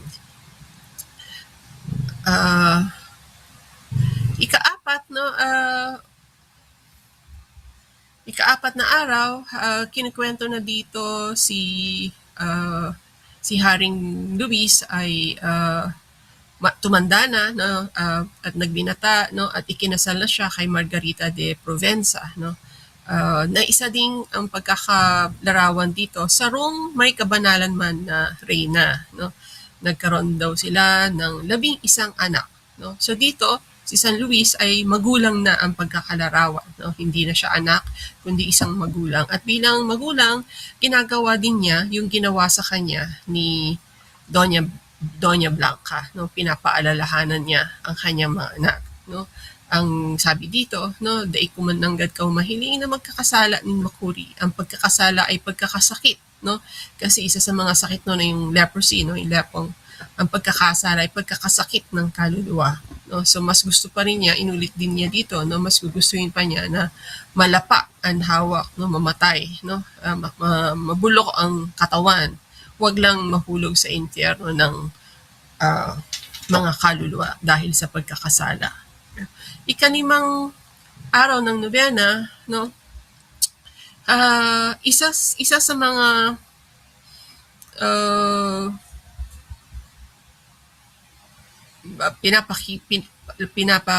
ginagawang larawan, no, isinasalaysay tungkol kay San Luis ay yung kanyang yung kanyang kabanalan, no. Kinikwento dito na minsan daw sa isang misa, no, matanda na yung nagmimisa. Kaya matagal magmisa, no. Kaya daw may ibang tao na siribot magharali na dawa daipa tapos ang misa, no, dai na tinapos ang misa. So matanda na daw yung pari, no, kaya matagal magmisa, no. Kaya ang ginawa daw ng ibang tao na nagsisimba ay umalis na, hindi pa man tapos yung misa, no. Kaya yung paalala dito, wag magmadali, no, sa pag-alis sa simbahan, lalo na't hindi pa tapos ang misa, no. Pero yung isa pa, no, na tinalaysay dito, no, nagkaroon daw ng isang milagro noon, no, na yung ostya na itinataas ng pari ay naging totoong katawan, no, ni Jesus, no. Kaya yung nagnaralas, no, nagulat ang mga tao, no, at sinabihan si San Luis, no, para makita rin si San Luis, no. Pero ang sabi ni San Luis, hindi ko kailangan, no, hindi ko kailangan ang milagro, no. Ang aking pananampalataya ay, sabi niya, no, ay hindi nangangailangan ng milagro, ng tanda, no. So ang mabuting Bicolano hindi nagmamadaling umalis sa simbahan, no, tinatapos ang misa. Ang mabuting Bicolanong Katoliko ay nananalig kahit walang tanda, no. At ang mabuting Bicolano ay sinasamahan ng mabuting gawa, no, ang pananalig, no. Sa ika-6 na nobena, no, dito naman ay pinapakita si Haring si San Luis, no, bilang isang Katolikong nagsisisi at tumatangis dahil sa kanyang kasalanan, no. At hindi lamang siya tumatangis kundi nagpepenitensya, no. Pero yung pagpepenitensya niya ay hindi lamang para sa sariling kasalanan kundi para sa kasalanan din ng iba, no. So ang mabuting Katolikong Bicolnon ay nagpepenitensya para sa sariling kasalanan at kasalanan ng iba.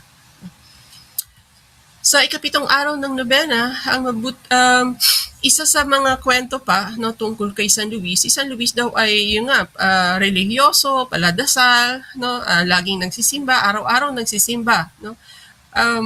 Tapos hindi lang daw basta araw-araw nagsisimba, no, may mga kwento pa na minsan 2 beses siya magsimba, no, sa isang araw, no.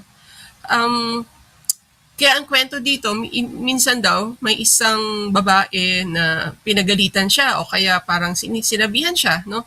Sama ka sa mga religyoso, no? Simba ng simba, no? Kung ganun din lang naman, no? Sama sa kanila, ay mabuti pang pumasok ka na sa kumbento at maging religyoso na rin, no? Pero hindi nagalit, no, si San Luis, no? Pinatawad niya ang babaeng nagsalita ng marahas sa kanya, no. Kaya ano yung ipinapaalala dito, no, ano ang katangiang mabuting Bicolnong Katoliko? Ang mabuting Bicolnong Katoliko ay mapagkumbaba, no. At upang mapatatag ang pagpapaalala na ito ay sinunod din, no, yung kwento ng bahagi ng pagkakapanganak kay Jesus, no, na pinanganak na mahirap, no, minura, no, inunsulto, langhad, no. Pero wala pa rin siyang kakibo-kibo, no, na namatay siya sa krus na nagpapatawad, no. Kaya tinulad ito ni San Luis, no. Ika-8 araw ng nobena, pinapaalahan naman dito na ang mabuting Bicolnong Katoliko ay hindi lasenggo, no, hindi pala inom, hindi palaway, hindi nagmumura, no. Si mga paraburat, si mga paraiwal, nagkakastigo, or arog man kang nagmumuda, asin naglalanghad, no, ng mga nag-iinsulto o nagsasalita ng masama, no. Ang blasphemia, no, sa bahagi ng paghuhorop-horop ay dakulang kasalan sa Diyos, no. Ito yung pinapaalalahanan, no, sa bahagi ng pagmumuni. araw ng nobena, no, dito mas may pagtukoy ng detalye, no, sa kalagayang panlipunan noon, no, sa historical condition, no, tungkol sa lupa, no. Kinukwento dito na minsan daw may isang mahirap noon sa kaharian ni San Luis na gustong agawan ng lupa, no, ng isang mayaman, no. At tinulungan siya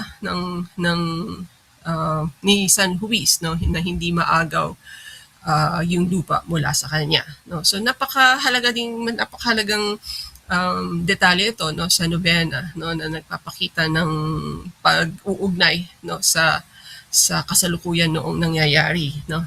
So ang mabuting Katolikong Bicol noon ay makatarungan. Ang mabuting Katolikong Bicol noon ay tumutulong sa mahihirap, no, sa mga inaapi, no.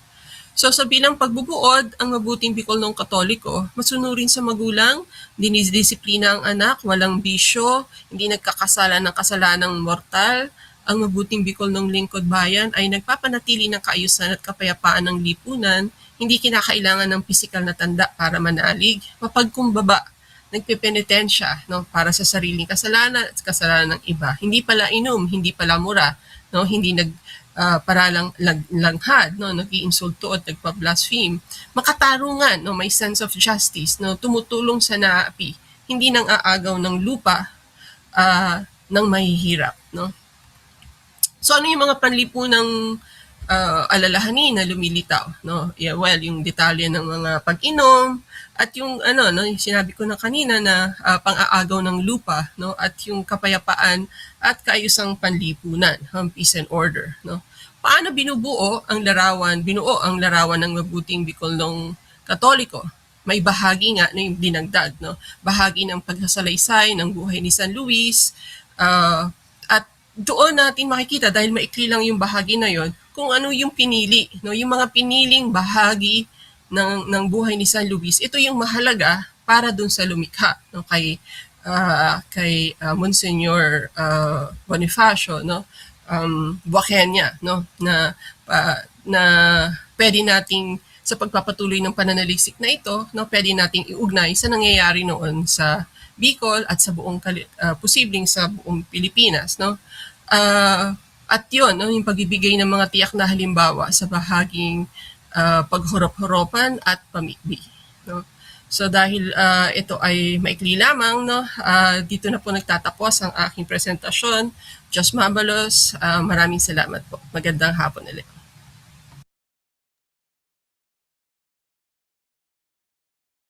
Maraming salamat po, Ma'am Miles, sa inyong presentasyon. Napakarami na agad nating pwedeng maisip doon sa naibahagi sa atin na narrative, mula doon sa nobenang binasa at sinuri ni Ma'am Miles. Isa sa mga maganda sigurong future directions ng pag-aaral ni Ma'am Miles ay pwedeng tignan ang mga nasuri ni Ma'am Miles na mga panlipunang alalahanin sa historical conditions nga na nangyari noong panahon na ginawa yung or pinublish at sinulat yung nobena na yun in particular, no, pero maliban doon parang napakarami pang ibang pwedeng lumitaw na pag-aaral mula lang doon sa nag-iisang pagbasa na yun ng nobena. Interesado tayo din sa mga susunod na magiging presentations, so let me now briefly introduce the next presentation for our panel. Our second presenter is a researcher of missionary linguistics and translation, an awarded literary writer, a private Spanish tutor, and currently a freshman at the San Beda University College of Law. Marcos Lance Hamer Consina, I hope I pronounced that correctly, graduated cum laude in European languages from the University of the Philippines, Diliman, with a major in Spanish and a minor in history. We are so excited to have you here, Marcos Lance. You may now share your presentation. Thank you very much, Ms. Shauna, for that. Okay, so let's share screen. Alright. Nakita naman po yung screen ko. Hailing ba? Hello? Yeah. Okay. Hailing. Tatawag mo na ako. Yes. Sige. Alright, sige. Alright. Pues nada. Buenas tardes. Espero que sean a todos y a todas bienvenidos y bienvenidas. Diyos maray na tapon tabi sa Gabos. Ako po si Marcos Lanza Marconcina mula sa Departamento de Lenguas Europeas de la Universidad de Filipinas Diliman. Muna akong pasalamatan Gabos sa indong pag-attend sa tuyang conference. Pues, vamos al grano. In the first place, what motivates me in making an undergraduate thesis or tinatawag namin na trabaho fin de grado on this missionary text written in the Bicol language are my own roots from Bicol, of course. My family, as well as my illusion na nagilingon yan kang live sa YouTube, hi Eliza, na are from Ilocos, are from Camarines Sur, making this topic something very near and dear to my heart. Secondly is that I'm aware of the research gaps regarding the current state of missionary linguistics in the Philippines. Because up to this day in our country, there are only a few professors who have shown interest in this field, in particular in this field of missionary linguistics, and one of them being my thesis advisor, my director, nung ginagawa ko yung ginigibo ko sa thesis na ito, si Dr. Marlon Sales. And thirdly is the research gap when it comes to the languages already studied. Although an English translation of Padre Marcos de Lisboa's Vocabulario de la Lengua Bicol has been published in 2024 by the late Professor Evelyn Soriano, there remains a scarcity of studies on the missionary linguistics of the Bicol language, as well as other Filipino languages like Maguindanao and Ilocano, in comparison with Tagalog, kasi dun talaga yung padakol na studies. Even though we have missionary texts written in these other Filipino languages. Therefore, I took this opportunity to study the Bicol language in the field of missionary linguistics to bridge this research gap, to bridge this gap of knowledge. All right.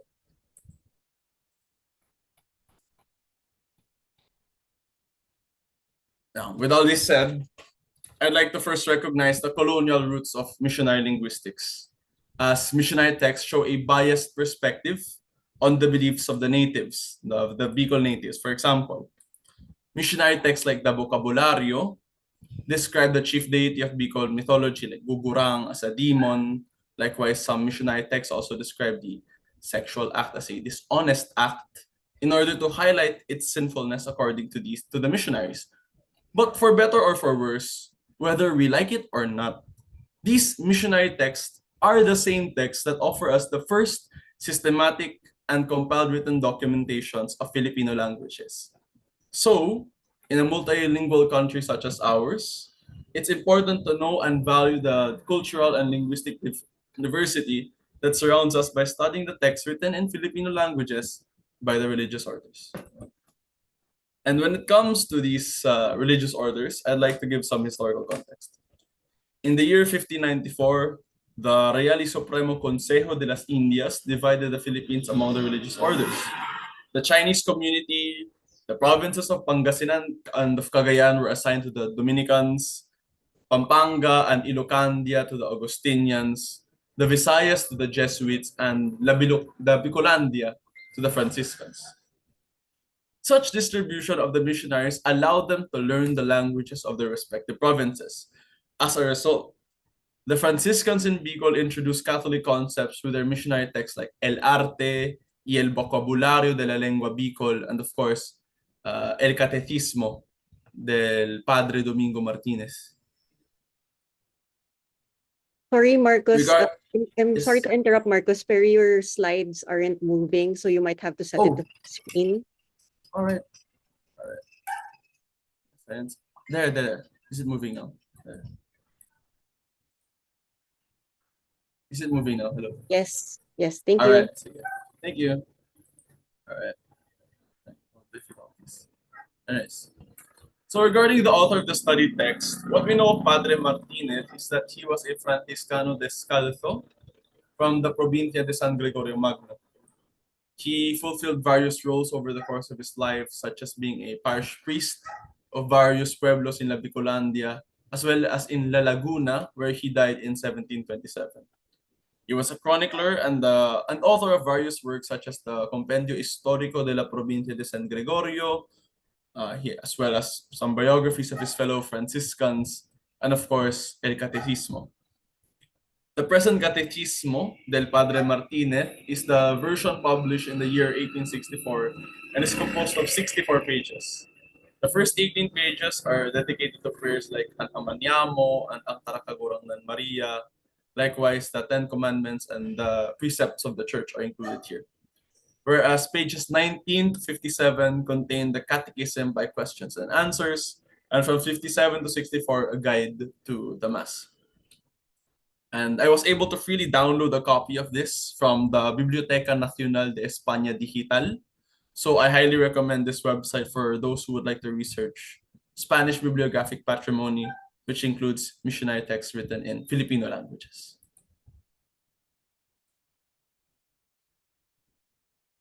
As for my research questions, it's composed of a primary question which branches out to 3 sub-questions. Pues, para la pregunta principal, las estrategias traductológicas refer to the choices made in order to achieve the translator's goal of making himself understood.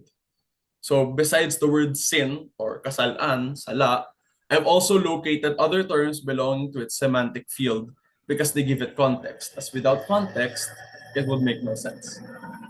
Para la primera subpregunta, the missionaries employed estrategias lexico-grammaticales by extending the meanings of some Bicol words, baptizing them, so to speak, so that they could better accommodate the doctrinal concepts of the Catholic Church. Para la segunda subpregunta, the missionaries employed Hispanisms in order to avoid confusions with the pre-Christian beliefs of the Bicol natives, as such beliefs were considered by the missionaries to be pagan. The missionaries adopted these Spanish loanwords to the sound of the Bicol language but maintained their Catholic meaning. Y para la tercera subpregunta, the missionaries employed figuras retóricas to provoke the imagination of the converts and to capture the essence of the Christian doctrine of sin that they wanted to describe through the Bicol language.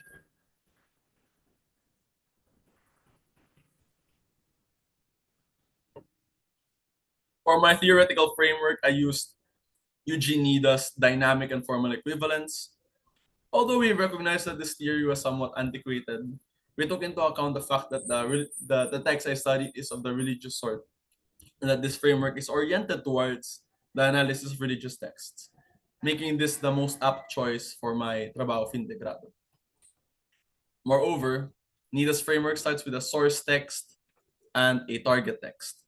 But for the purposes of my study, the process of translation did not have a known source text, which is an innovative characteristic in the operationalization of this framework.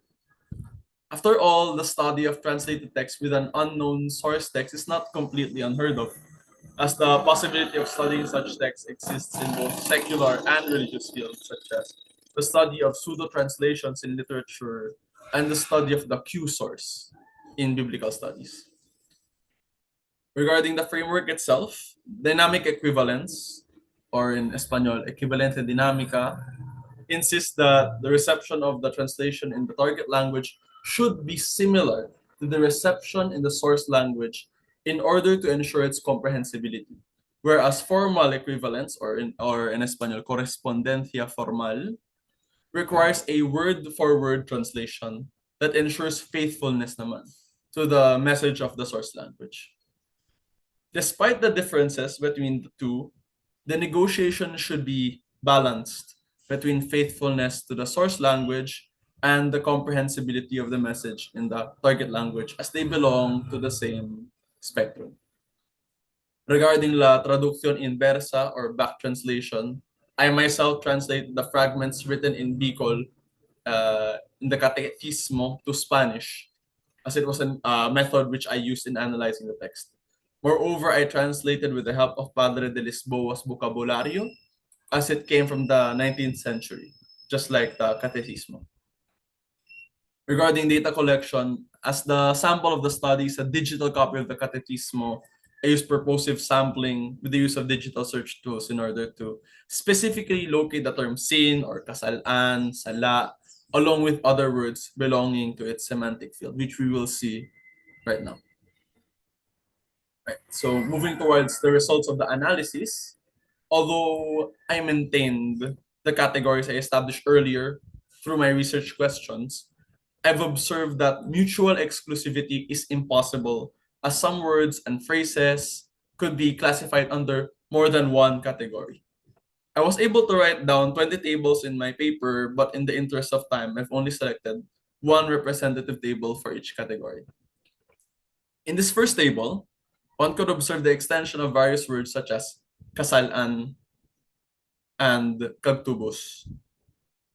As the original meaning of sala is jero in Espanol, which means error in the general sense, but it was later extended to mean una cosa vedada o contra la razón, meaning something that is forbidden or against reason. In other words, it came to mean sin in the Catholic sense for its connection with the word pagsolsol, por ejemplo, meaning arrepentimiento or repentance. Moreover, the term kagtubos or paratubos, meaning redentor or redeemer, implied an economic metaphor to express the concept of sin as a debt or utang that only El Señor Jesucristo could redeem us from. Other estateas lexico-grammaticales that we observed in the study were found in the Ten Commandments, the 7 capital sins, and the postrimerias, or the 4 lastings.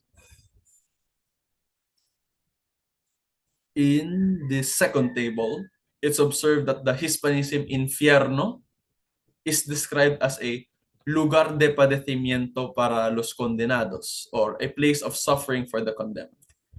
Likewise, it was introduced to replace the native term gagamban, which was its equivalent in Bicol mythology.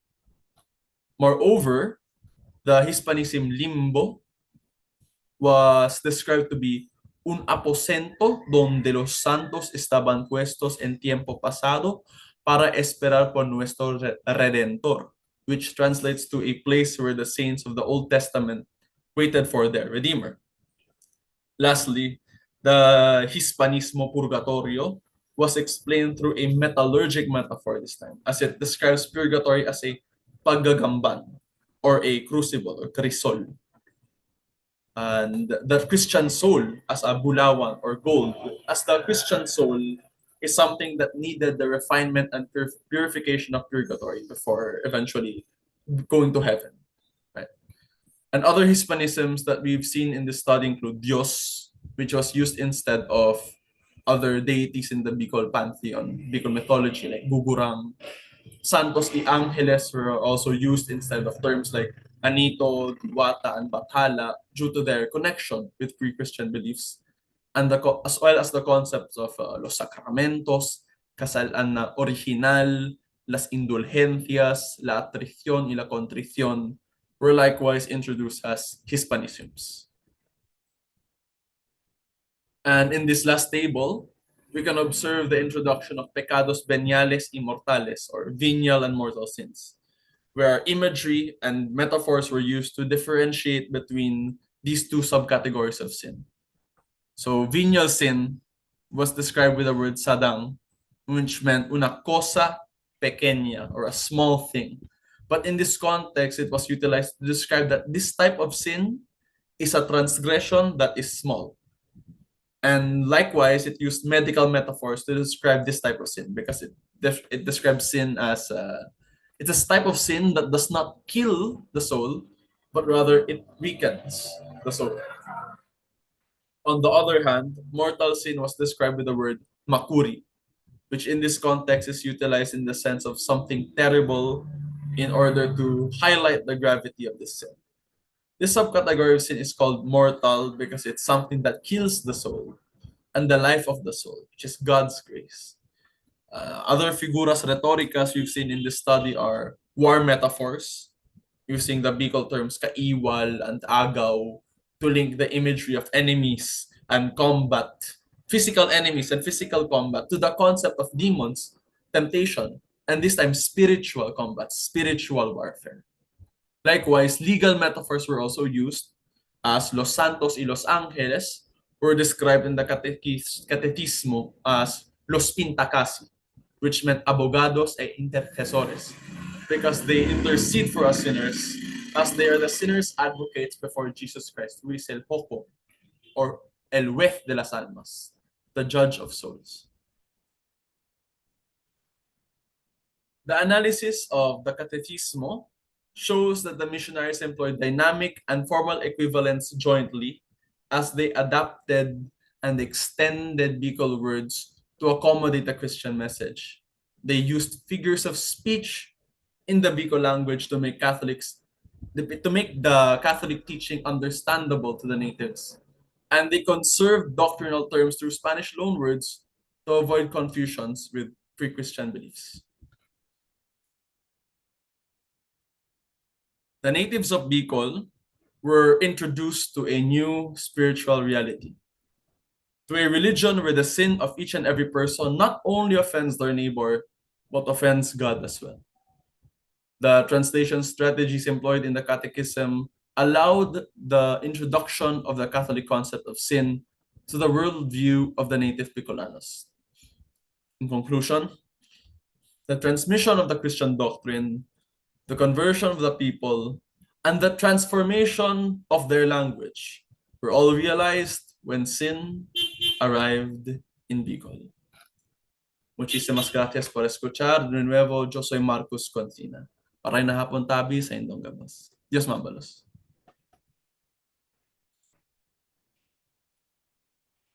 Thank you so much, Marcos, for your presentation. We've gained a lot of insight on the depth of what sin has meant and was extended into when the missionaries translated texts, catechistic texts to accommodate Bicol worldviews and culture. Thank you so much for that. Napaka-interesting how we progressed from the notion of the mabuting Bicolnon towards the introduction of the Bicolanos to the Bicolnons to the Spanish colonial, Catholic colonial ideas of sin. No, I'd like to once again remind the audience that if you have insights or questions, you can type them in the chat and we will get back to them after our third panel during our question and answer portion. Now, I'm sure you're already having some thoughts right now, and you can feel free to share them through our chat. Right. Let's now move on to our last panel presenter, who is an instructor at the Camarines Sur Polytechnic Colleges. Her research spans post-colonial literature, emotional geography, translation studies, and archival studies. Nikki Jem M. Rivera's work spans studies on the sermons of Bishop Francisco Gainza, indigenization of positionality and emotional geography in Jocelyn Bisunia's works, and creative works published in Novice Magazine and Aklat Ulagad chapbooks. She holds a master's degree in arts, major in literature from the University of Santo Tomas. Let's listen to Nikki Jem talk about Bishop Francisco Gainza's Colección de Sermones in Bicol as a medium of colonial conversion. Thank you so much, Ms. Shona. First of all, let me share my screen.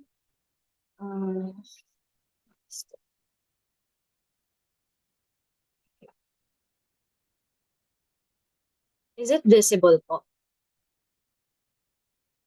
Okay na siya, Nikki. Okay, thank you so much. So again, thank you so much. Before I start my presentation, I would like to thank the organizing committee for inviting me present my study about Bishop Gainza's Colección de Sermones en Bicol.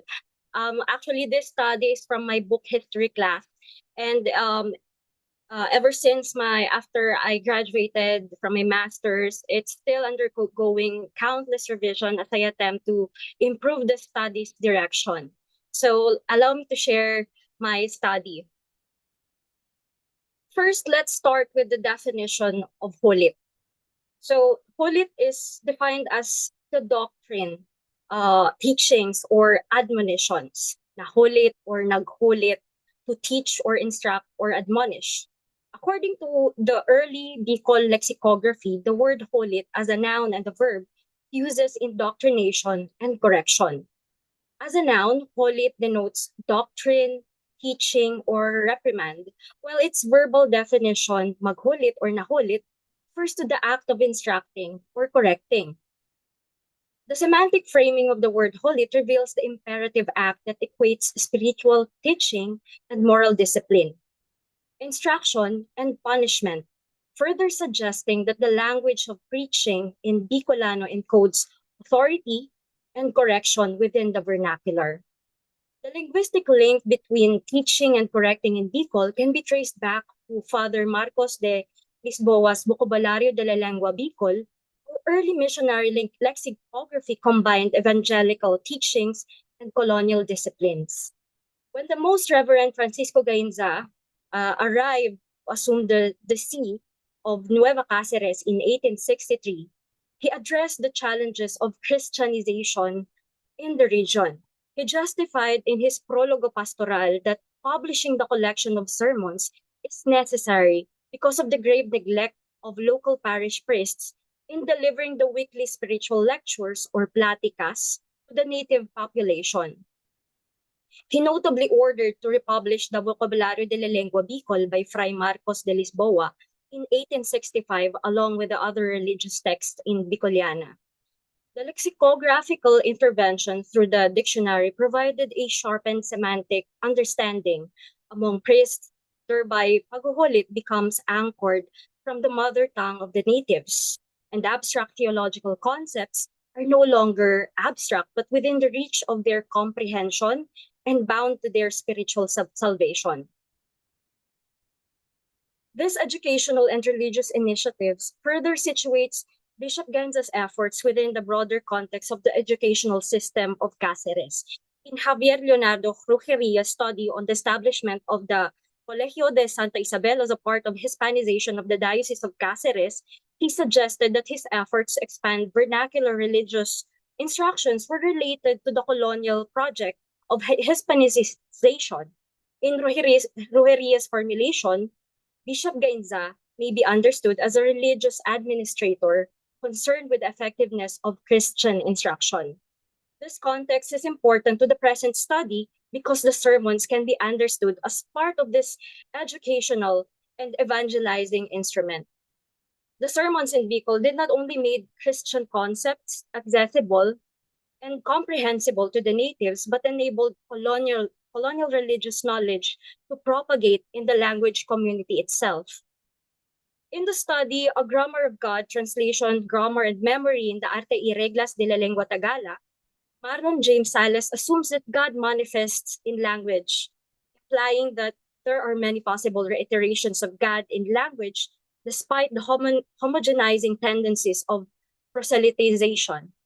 His study demonstrates that how translational devices in the arte transfer Christian religious vocabulary into a language that the natives understand.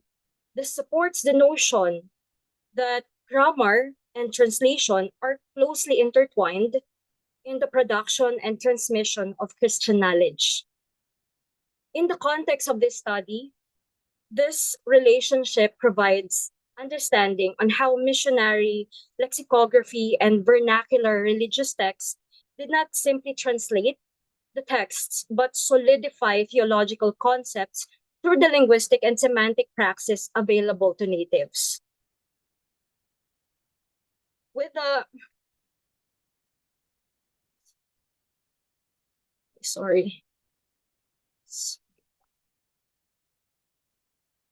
a semantic groundwork established through the Vocabulario, the transition from lexicography to homily is most visible in how the Colección de Sermones in Bicol negotiates the divine through vernacular terminologies. Thus, my intention in this study is to lay the analytical framework for understanding this colonial homiletic as a site of hybridity. By using the Bicolano notion of paghuhulit, I contend that the sermon is not merely a lesson that intends to teach biblical and spiritual doctrines, but a linguistic mechanism that combines indoctrination and social admonishment. The framework builds on two tasks. It interprets the inaugural sermon structure, rhetoric, and tone by drawing from post-colonial concepts of mimicry and ambivalence. And second, it examines how rhetorical and linguistic techniques from the Christian doctrine are imitated, negotiated, and merged in translation to resonate with native expressions and beliefs. First off, let's talk about the anatomy of the sermon. The Colección de Sermones en Bicol is not only a religious text, but an institutional force that imposes ideology and authority. While Father Pedro de Avila from the town of Canacman was attributed as the writer of the sermons, it was Bishop Francisco Gainza who functioned as the authoritative patron and institutional force. Bishop Gainza commissioned the Establecimiento Tipográfico de Santo Tomas in Manila to publish the collection in 1866. This hierarchical stratification of relationships between writer and publisher demonstrate the top-down approach to rectify the grave neglect of the clergies. To map the structure of the inaugural sermon, the text is divided into two distinct rhetorical parts that moves listeners from the Christian dogma to real-world narratives. The first part functions as the theological foundation that establishes an intertextual dialogue between the Gospel to the Old Testament. The sermon opens with King David's anxiety of being forsaken by God. This thematic register would establish the succeeding narratives to show what happens when the human soul, when God turns his back on his children. The preacher associates this to Maria, who is the devotional model of faith. In the liturgical theme, the child Jesus was lost in the temple. That the writer translates it into a spiritual warning of the soul's alienation from God because of committing sin. To quote a part of the sermon, it says, "Tara kaining siring nagibo ni Santa Maria, hinuhulitan kita kung paanuhon ta ang paghanap sa Dios, kung mawara sa tuya, huli sa satong mga kasalan." That Maria's action teaches us how to search for God when we lose him because of sin. Finally, the rhetorical tension culminates when the preacher introduces Pharaon, pursuing the escaping Israelites as an allegory to the occupation of the unguarded soul by the demonyo. Thus, the first part of the sermon is a progression from the internal horror of being abandoned by God to the domestic grief of a mother losing her child, and ultimately to the external threats of sin with institutional penance as the viable resolution. The second part of the sermon is formally called Usipon, or story. This section bridges the high theology, let me drink my water, and grand biblical figures to the relatable characters who struggle with worldly temptations. The Usipon introduces a relatable archetype, a person who succumbs to worldly temptations and drove away the presence of God due to his terrible sins, or makuring kasalan, that his soul becomes a dwelling place for the devil. The resolution takes place within the confines of the church, with the sinner's deliverance achieved through the devotion to the Virgin Mary and praying of the rosary beads. The Usipon delivers a formulaic moral lesson that directly speaks to the institutional power of the church. Excuse me. Translation as a non-neutral transfer of meaning becomes a process of conversion, where belief and ritual is enacted through the reorientation of language itself. Following Raphael's argument that the nature of translation in colonial manuscript is ambivalent, sermons also enact what Humibaba calls mimicry. In his book, The Location of Culture, he defined mimicry as a sign of double articulation, which refers to the appropriation of the other as a subject of a difference that is almost the same but not quite. In the Colección de Sermones en Bicol, mimicry is observed into how Catholic rhetoric and doctrine were translated into the vernacular. While the sermons were generally written in the vernacular, the preachers heavily uses untranslated Latin taglines throughout the text, mimicking European ecclesiastical authority to signal to the native listener that spirituality originates from an external imperial center. The sudden interruption of Bicol narrative prose with Latin verses functions as structural mimicry. For example, this one, ano nga ya ining kagurangnan ko, masain ka? Ano ta minadulag ka sa mahal na tabernakulo na iniidkan mo?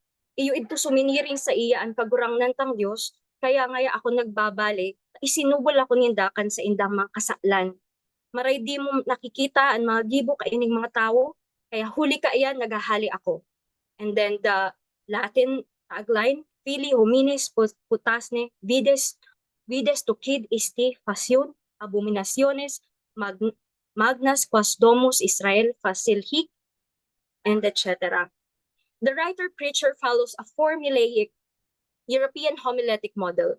It demonstrates that the local tongue is insufficient to express the importance of divine intervention. Since Latin remains inaccessible to the colonized subject, its usage creates a regime of mystery and hierarchy, signaling that the sacred language is far too elevated for native comprehension. The inaugural sermon was far from seamless delivery of Christian dogma, but conveys a bifurcated structure. The rhetoric uses an authoritative tone through Latin liturgical intertextuality to mirror the European models of spiritual alienation, with the sermon's warnings that without the church, the native soul is likened to an empty and defenseless sanctuary waiting to be occupied by the demonyo.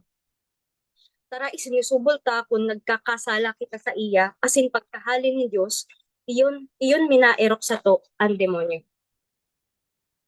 This hybridizing of Christian sin to native beliefs extends to the worship of anitos. Tara lumaog ang Santo Propeta, ipinagpaglabot sa iyan sarong lanog, nakita niya sa laog ang dakol kalain-lain na mga gibong maraot ng mga tao, asin ang pagsamba sa mga anito. In referencing Ezekiel's vision, the writer-preacher translates the sin into the worship of nature spirit, revealing an ambivalence where the colonizer's sermon must constantly name and battle the presence of indigenous practices that persist under the surface of conversion. Pagtaliling as domesticating of divine alienation. Kagurangnan kong Diyos, hari pagtalilingan sa kuyaan sa imo mahal na lalawgon, asin hari ako kaanggote. Vicente Rafael's book, Contracting Colonialism, produced a compelling argument on the process of the indoctrination among Tagalogs. Rafael's theoretical insight is informed by how translation requires the conversion of language to disseminate faith.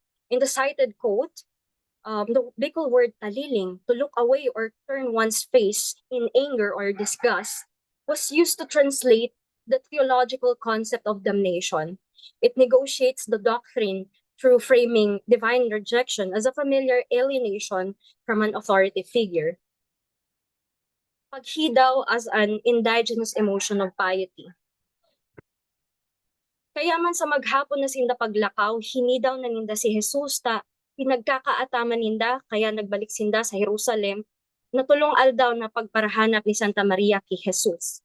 When God distances himself from men, paghida was used to express a deeply intense emotion of profound longing or missing someone deeply, like when Mary lost her child Jesus in Jerusalem. The writer used emotional semantics to connect distant biblical figures to culturally specific feelings of grief and longing.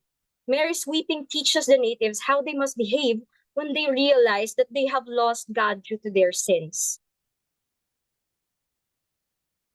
In conclusion, Vicente Rafael argued that translation and conversion appeared to be necessarily related, setting and sustaining the conditions for a history of conquest and salvation.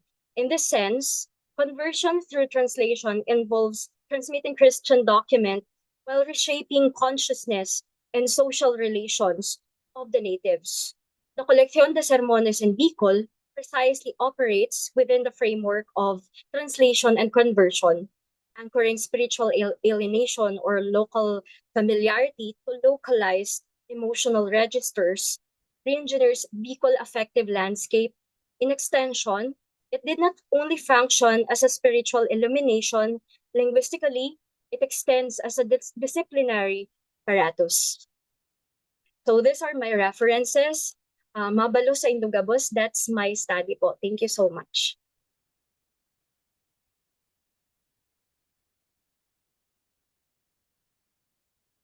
Mabalos Tabi, Nikki, for presenting your Thank you po. study. I am also reminded by an earlier article written also by Ma'am Miles on translation in the corrido and negotiating identity, that also cites some of the sources that you also mentioned when you looked at the Hulit. So that's an interesting, I felt like it was an interesting extension of that work as well. Yun. Kitang-kita dun sa study ni Nikki kung paanong parang mas straightforward na may disciplining na function ang sermon maliban doon sa instructional na purpose niya. At sabi nga ni Nikki doon sa kanyang conclusion, surveillance pa, no? May function pa siya to surveil people. So thank you, Nikki, for your presentation. We have now reached the end of our panel presentations, and we'll be moving on to our question and discussion portion. May I invite our panelists to open their cameras to be able to respond to the questions and insights that our audience might raise. And to the audience, I also invite you to type your questions, and if you don't have questions, it's okay to also share your insights. If maybe you have related work to the topics that were presented today, or if it evoked an insight or an observation, you're also more than welcome to share through our chat. It looks like Ma'am Miles Barbaza won't be joining us for the question and answer, but if you have questions for her, you may type them in the chat and we can forward them to her later on. Right. Ayan. Sige. As we are waiting for the questions and the insights to stream in, I understand that some of our audiences are coming from, we have very varied audiences coming from different backgrounds. Some may be coming from history, translation studies, or linguistics. Some perhaps from literature, or maybe even the arts. It's interesting in particular to hold a panel on devotional texts from Bicol because I feel like there's renewed interest in this topic as a topic and material that's quite understudied compared to other colonial texts. Yung devotional texts in particular have suffered a poor status because for quite a long time it's been relegated as just religious. It's been seen as it's too colonial, it's too religious, we can't really get anything worth talking about in a scholarly manner, right? So I'm very happy that you took your time to share to us your work. But my question for you guys in the meantime is because both of you are concerned with translation anyway.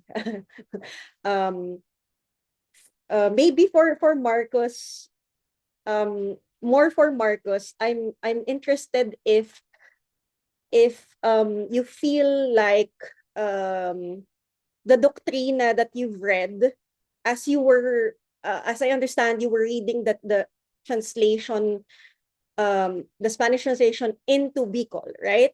Because it's a Bicol text, or was it?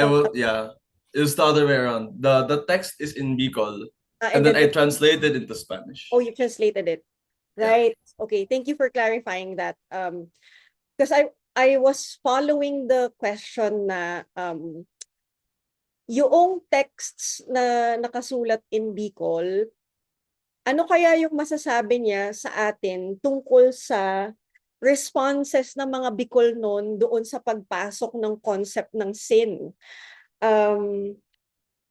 Because obviously texts presuppose a community of readers, listeners, because a lot of these texts were also read, they were performed, they were memorized, they were translated, right? So I don't know if my question has an answer, is answerable, or if you've covered this part of this topic. But I'm curious if, as you were translating the text, you maybe found some glimpse of how Bicolnons resisted or challenged or even just responded to the introduction of this new idea of sin by the missionaries. So that's for Marcos.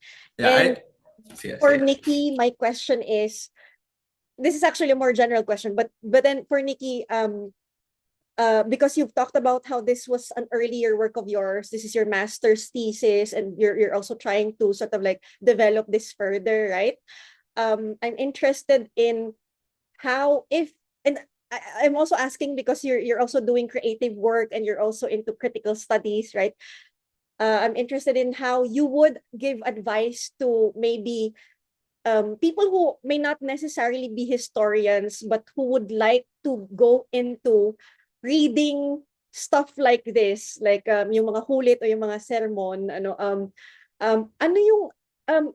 yung mga approach na pwede nilang i-take na hindi necessarily pagbasa doon sa texts as just religious texts, because you've also used Homi Bhabha's hybridity, and then you also use Vicente Rafael. So yeah, we can have Marcos and then Nikki first, as we're also trying to wait for questions from the audience. All right, so as I understood your question, was there, habang nag-research ako, habang nag-translate ako kang katekismo, may napansin ba akong pushback from the Bicolano people? Actually, mayo from the same time period, may ako nahiling duman sa mismong katesismo kasi actually, na-mention nga ni Nikki si Vince Rafael, who is someone na I really cited dun sa thesis ko. So, sabi ni Vince Rafael na it's really one-sided yung missionary texts. Tapos, ang kalabasan is nagiging biased siya. Kasi of course, there's something about power relations din yung sinasabi ni Vince Rafael na since the missionaries were the ones that knew how to write, they're the ones who knew how to publish, they had the printing presses, they're the ones who had monopoly over knowledge, kaya nagkakaroon ng parts of Bicol beliefs. For example, nasabi ko naman na for example, yung mga pangaran kang mga deities sa Bicol mythology, si Katambay, si Gugurang, 'di ba? Dinidemonize nila pati sa mga anito, sa mga diwata, as in sa mga subathala. Nakalag siya duman sa sa Vocabulario de la Lengua Bicol ni Padre Marcos de Lisboa na they are translated as demons. Tapos yung duman din sa sa katesismo, they equate anitos to demons. So siguro naging response na lang yun ni the authors, the likes of Vince Rafael, and of course as well as Doc Sales, who is my advisor, na yun yung naging, how do I say this? it was really biased. Very colonial siya. So because of their works naman na they publish, they're trying to fight back, so to speak. See. Thank you, Marcos. Okay. First off, thank you, Shauna, for your question. I actually invited my students from CSPC in this conference because some of them are thinking of their research topic, and I understand that they're not very familiar with missionary texts such as the sermones and other things, and that is why for me, in order to approach reading this type of text, it's necessary to perhaps to close read this text first, because once you know how to close read this text, it will lead you to a more interesting discovery, such as why are we Bicolanos like this? Why are we so devoted to Ina?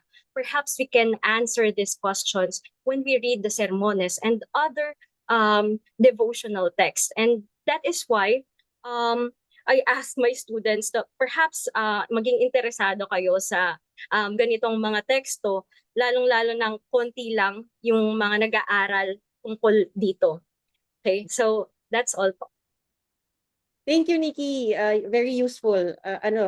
Panahon na ngunyan para mag-encourage pa kita ning mas dakul na mga Bicolanong researchers na i-take up ang sadiritang tataramo ng sadiritang mga sinurat. Sige, dahil wala pang nagtatanong na iba, ako ulit may question ako ulit. May question ako ulit sa inyong dalawa because I'm very interested in your topics. Ano bang pupunan ko?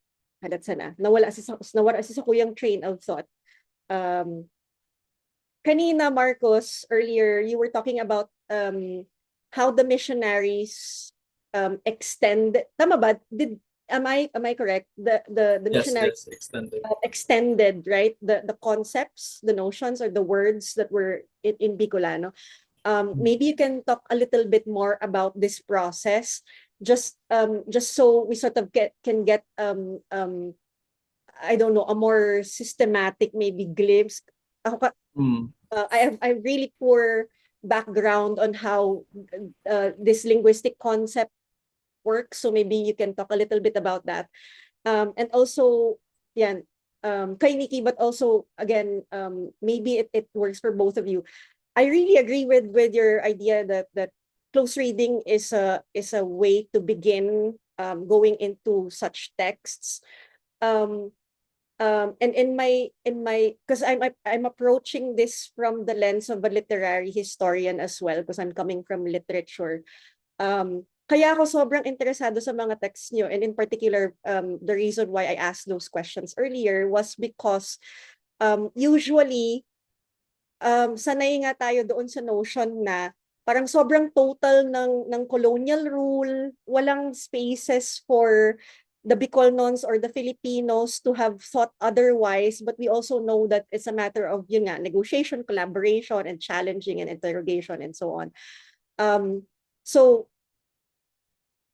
kaya ganun yung kaya ganun yung question ko na parang, can we read, is there a glimpse of some it being challenged? Ayan. So can you also talk a little bit more on your process of maybe your close reading of the texts?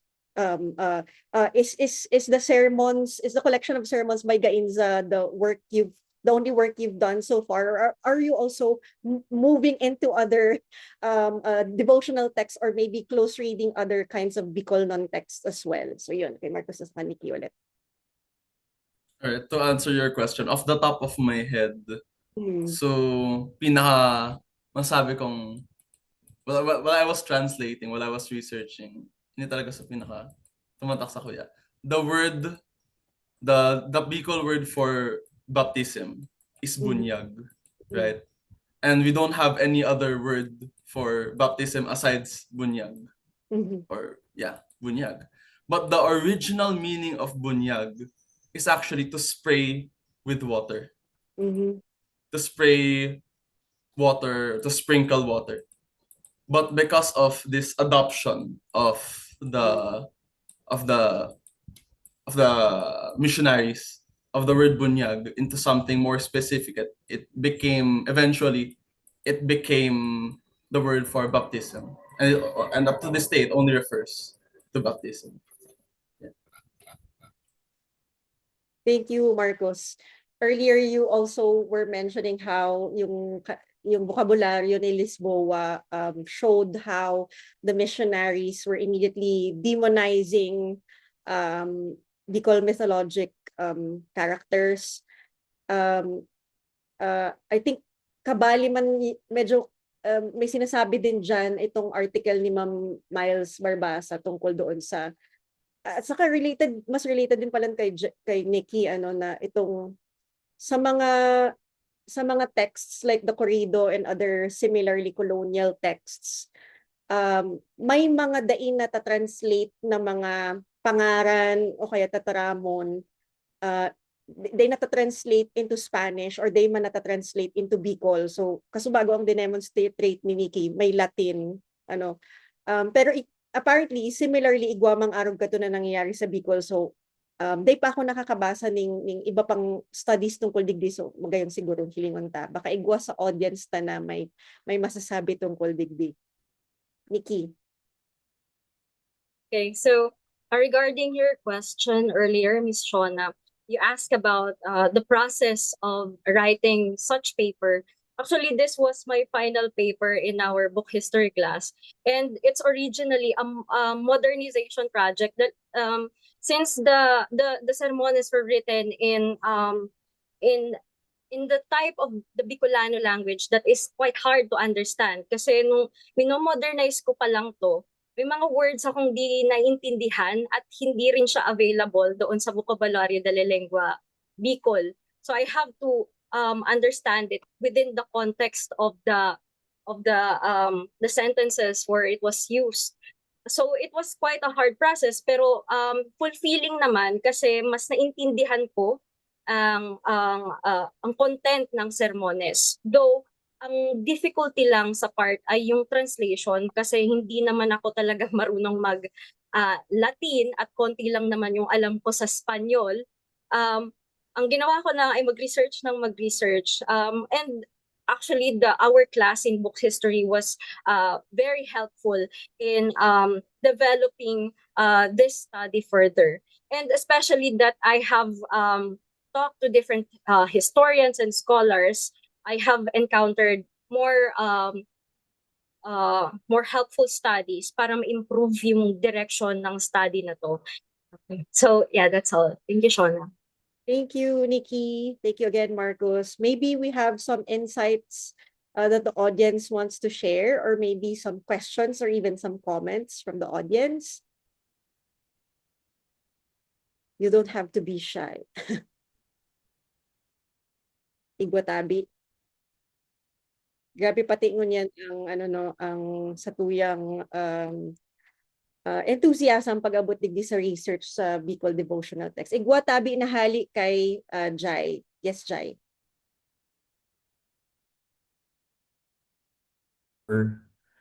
Ayun, thank you, Shauna, and thank you, Nick and Marcus as well for the wonderful presentations.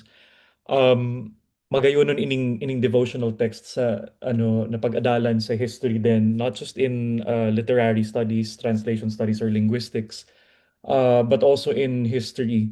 Kasi itong mga claims kasubago ni Nikki, for example, actually pwede siyang masubstantiate kung mga pastoral letters ni Gainza. Sinasabi niya mismo na instructional material talaga ining collectionist na ini. No? So, dahil niya lang tig-compile yan para, mo to, as an act of narcissism, di ba? Para iwa siyang libro. But it was not just an instructional material for the natives, but also for the priests. Kasi ang purpose ni Gainza kaini, kung mayong maisip na homily si mga padi, at least igwa siyang pwedeng reference na balikan. And that's the collection, diba? The collection de Sermones en Bicol.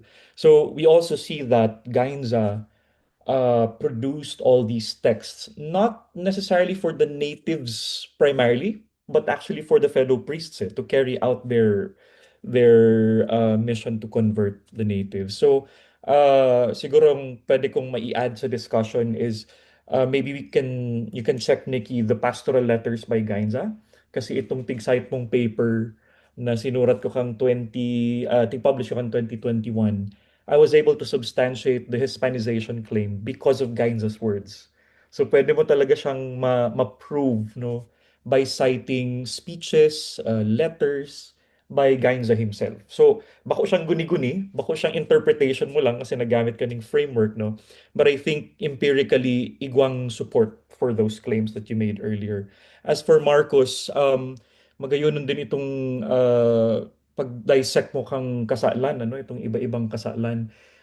Siguro ang hapot ko duman, igwa daw sindanggaro specific sins kasi nag-mention ka ning makuring kasalan and then of course, what do you call the venial sin? May apod ka sa bago?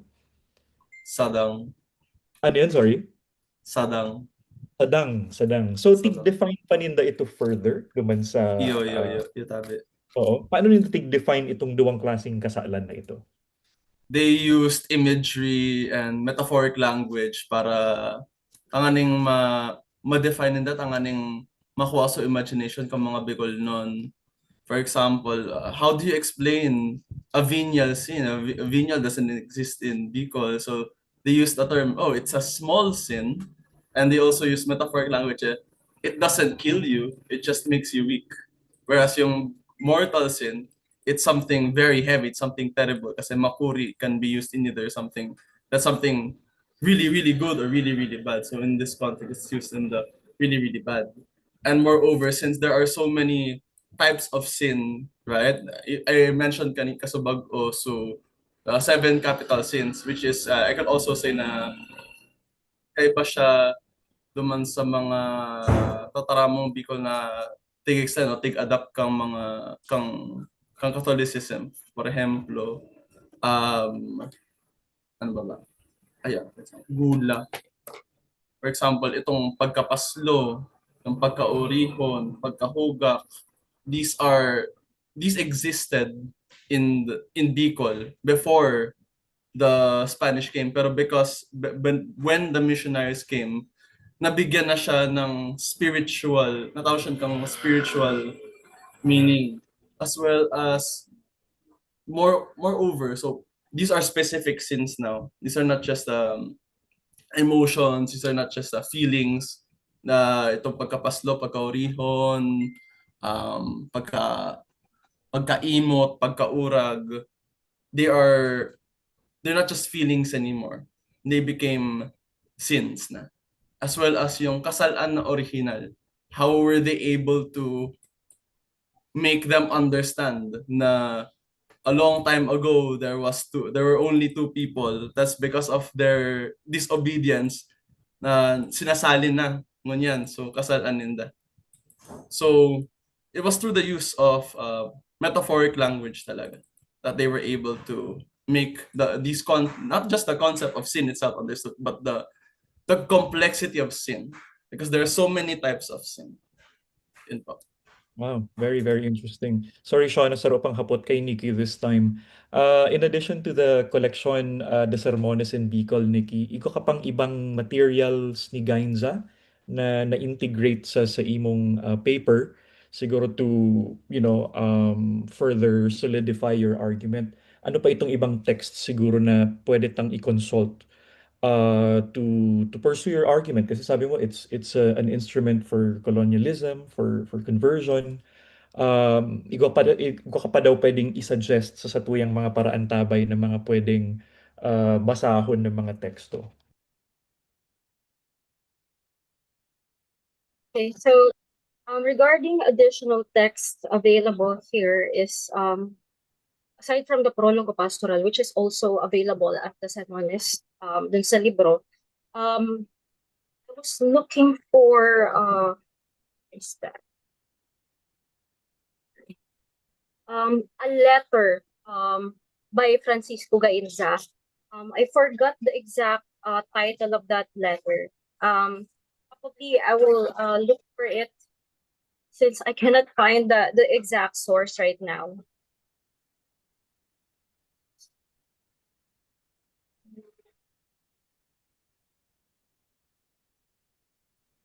Actually, naman sa GC may tig-send the message si Vic tapos sabi niya ining mga publications na ini at the behest of Gainza are really excellent materials for the development of Bicol language in public use. So I think that's his insight to add on to the question I asked. Sorry, Nikki. So mostly we're yeah, that's my problem with the developing of my study, since I have still very limited letters, and most of the letters were written in Spanish. Therefore, what I have done is that I analyze it through the lens of a literary major, and at the same time anchoring it to post-colonial studies. And therefore, I think it will be better if more letters will be read by Bishop Gaita in order to improve my argument. Thank you, Nikki. Thank you, Shauna. That would be all. Thank you, Jai. We have one question from the Zoom chat. And I think this question can be answered by both of our panelists today. The question is from Junlei Lazaga. The question is, how would you consider these texts that you studied as third space, if at all? For example, as a site that is demonstrative of neither purely Spanish nor no longer pristine Bicolnon. You have an answer to the question? Kung sino man yung gustong mauna, kung isay man ang mainot. Okay, so let me answer it first. The Sermones en Bicol as a third space, I considered it as a third space because transmitting Christian document is part of reshaping the consciousness of the natives. Therefore, this collection of sermons operates within the framework of translation and conversion, wherein the translator, por ejemplo, Padre de Avila, he was the one who wrote the sermon. He wants to equate indigenous concepts based on foreign terminologies. Therefore, you have to find a certain equalizer that would make this make the natives relate more to this foreign concept. Therefore, that's what I call a third space in this context. Marcos, do you also want to contribute or share your answer to this? Yes, of course. So, how would you consider these texts that you studied as a third space? Because when we say the third space, we say that these texts of ours are the sermones, the catecismo, and even the novena ni Ma'am Miles, no? These all exist in the interstices. They all exist in the overlap of these two cultures, of these two different languages. How were they able to negotiate? And mahilig talaga so negotiation between Bicol and Spanish, for example, because the Spanish had so many loanwords well, at least for Tagalog, as far as I know in Tagalog, at least 30 or 33% of Tagalog's noun or Tagalog are loanwords from Spanish, right? Mesa, cuchara, right? And even in the religious sphere, we have Dios, Virgen, Angel, Los Santos, Sacramentos, even the word kumpisal, di ba? Yung original niya na Spanish is confesar, to confess. Pero they just made it sound appropriate to how we pronounce it easier. They thought it was in such a way that we could pronounce it easier. So imbes na confesar, yun ang confesal. Imbes na casar, which is in Spanish, marry, yun ang kasal. So ito yung masabi kong ano siya, it's really an overlap. Bigayan siya.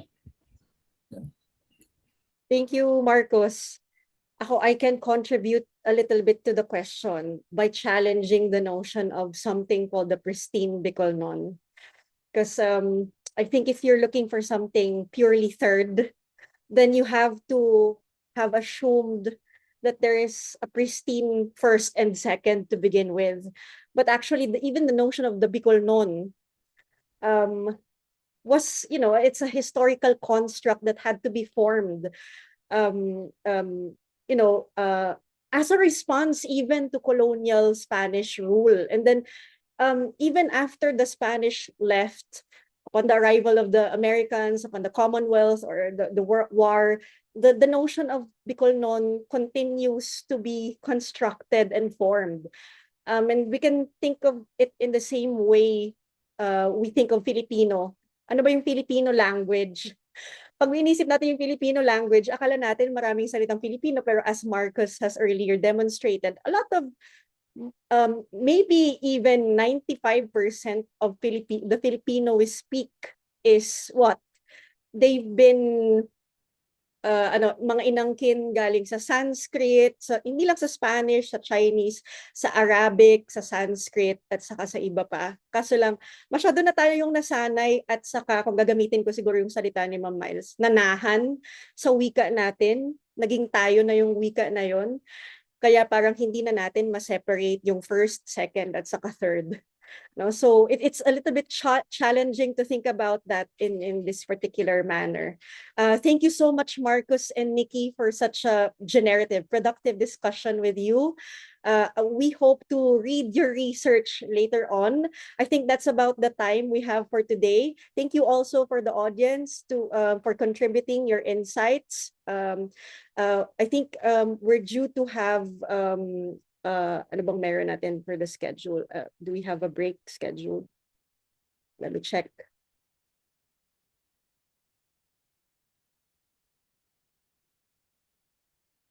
Oops.